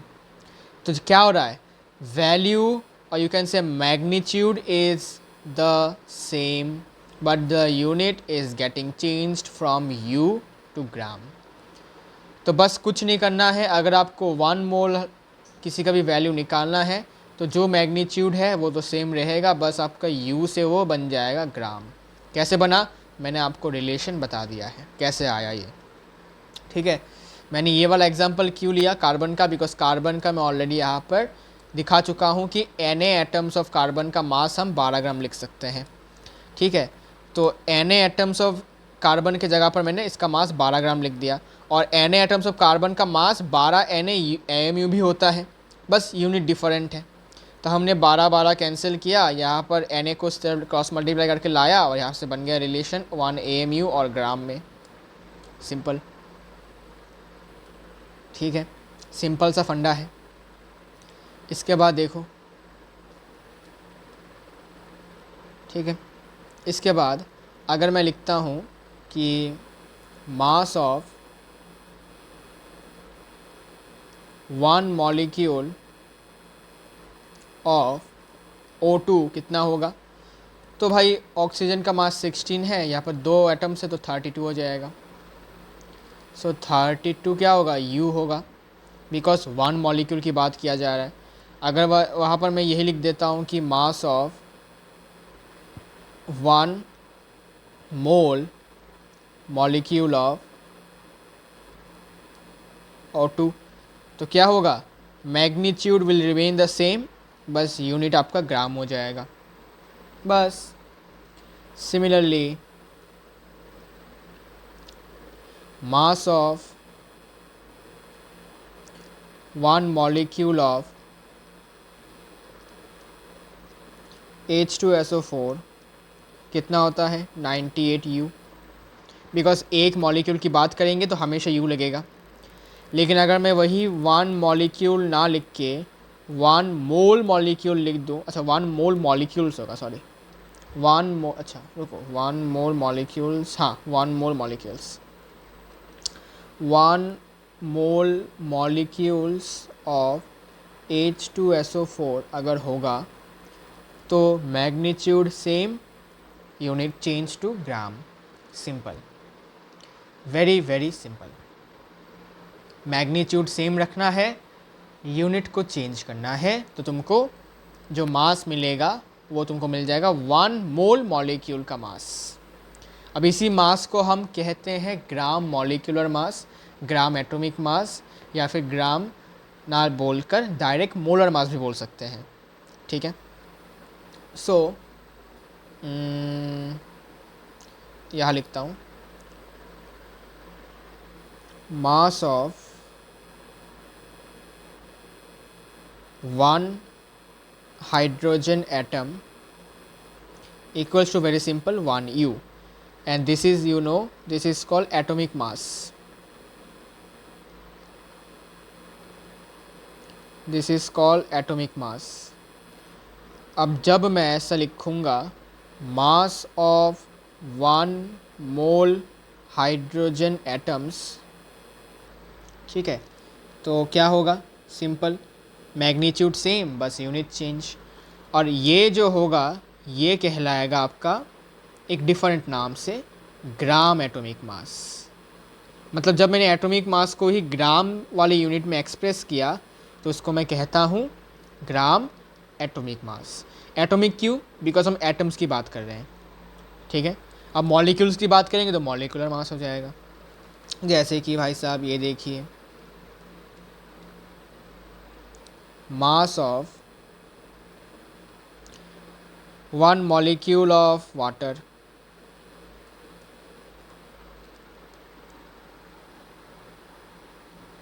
वाटर का एक मॉलिक्यूल का मास कितना है, 18। कैसे निकाला, हाइड्रोजन का मास 1 इंटू 2 2 प्लस ऑक्सीजन का 16 18 U, and it is called nothing but molecular mass. Molecule का मास इसलिए कहते हैं मॉलिक्यूलर मास। अब अगर मैं इसी में ही पूछ लूँ आपसे mass of 1 mole molecules of 1 mole molecules of water, तो आपका आंसर क्या होगा? मैग्नीट्यूड सेम है, बस यूनिट चेंज होगा। और इसी को हम कहते हैं ग्राम मॉलिक्यूलर मास, बिकॉज हमने इसको ग्राम में एक्सप्रेस किया है, इसलिए ये हो जाएगा ग्राम मॉलिक्यूलर मास। क्या बात है भाई, वेरी वेरी इंटरेस्टिंग चीज़ है। अब मोलर मास क्या है वो बता देता हूँ। ग्राम मॉलिक्यूलर, सॉरी पहले लिखता हूँ gram atomic mass. Gram atomic mass और ग्राम मॉलिक्यूलर मास, ठीक है, इसी को हम एक साथ बोल देते हैं, ठीक है, इसी को हम एक साथ बोलते हैं मोलर मास। तो जब भी हम मोलर मास बोलेंगे तो हमें बार बार मॉलिक्यूल या फिर एटम वो हमें इंडिकेट करने की ज़रूरत बिल्कुल भी नहीं है। मेरा कहने का मतलब यह है, जब तुम बोलोगे कि ग्राम एटॉमिक मास, तो व्हाट डू मीन कि तुम एक एटम के मास को ग्राम में एक्सप्रेस कर रहे हो, और ग्राम मॉलिक्यूलर मास मतलब तुम मॉलिक्यूल के मास को ग्राम में एक्सप्रेस कर रहे हो, ठीक है। तो तुमको स्पेसिफिकली देख देख के बोलना पड़ेगा कि अगर H2O हुआ तो तुम बोलोगे ग्राम मॉलिक्यूलर मास, अगर तुम्हें दिखा कि हाइड्रोजन बोला तो तुम बोलोगे ग्राम एटॉमिक मास। लेकिन अगर तुम ये चाहते हो कि भाई मुझे देख देख के बोलने की ज़रूरत नहीं है कि कौन सा एटॉमिक मास होगा कौन सा मॉलिक्यूलर मास होगा, तो तुम यूज़ कर सकते हो मोलर मास। तो मोलर मास, तुम अगर H2O देखोगे तब तुम डायरेक्ट बोल दोगे मोलर मास। अगर तुम एटम देख दो जैसे कि हाइड्रोजन कार्बन, तब तुम डायरेक्टली बोल सकते हो मोलर मास। तुमको बार बार ग्राम एटॉमिक मास बोलने की ज़रूरत नहीं है, स्पेसिफिक करके आपको बोलने की ज़रूरत नहीं है। ये टर्म आपके दोनों के लिए ही काम करता है, ठीक है।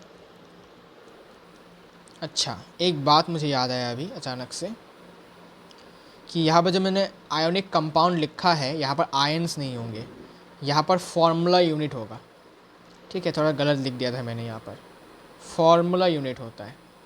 अचानक से पता नहीं कैसे फ्लैशबैक आया मेरा, तो यहाँ पर एक्चुअली ये फॉर्मूला यूनिट होगा, ओके। अच्छा, ओके, तो आज हमने बहुत कुछ सीखा है मोल के बारे में, ठीक है। बस बेसिक बातें हैं। अभी तो मैं फार्मूला गया ही नहीं हूँ, फार्मूला तो मैं देखूँगा भी नहीं, ठीक है ना। मैं फार्मूला आपको डिराइव करवाऊँगा कि फार्मूला आया कहाँ से है। तुम जो फार्मूला रटते हो ना, वो फार्मूला मैं आपको डिराइव करके दिखाऊँगा कि भाई देखो यहाँ से फार्मूला आया है, ठीक है। बेसिक चीज़ से ही ये फार्मूला आया है, ठीक है भाई। किसी जादू टोना करने के बाद फार्मूला नहीं बना है, वो आपको मैं बताऊँगा, ठीक है। बहुत सारे फार्मूले हैं मोल के, मैं आपको सब बताऊंगा फार्मूले, लेकिन बताने से पहले मैं आपको डिराइव करवाना सिखवाऊंगा।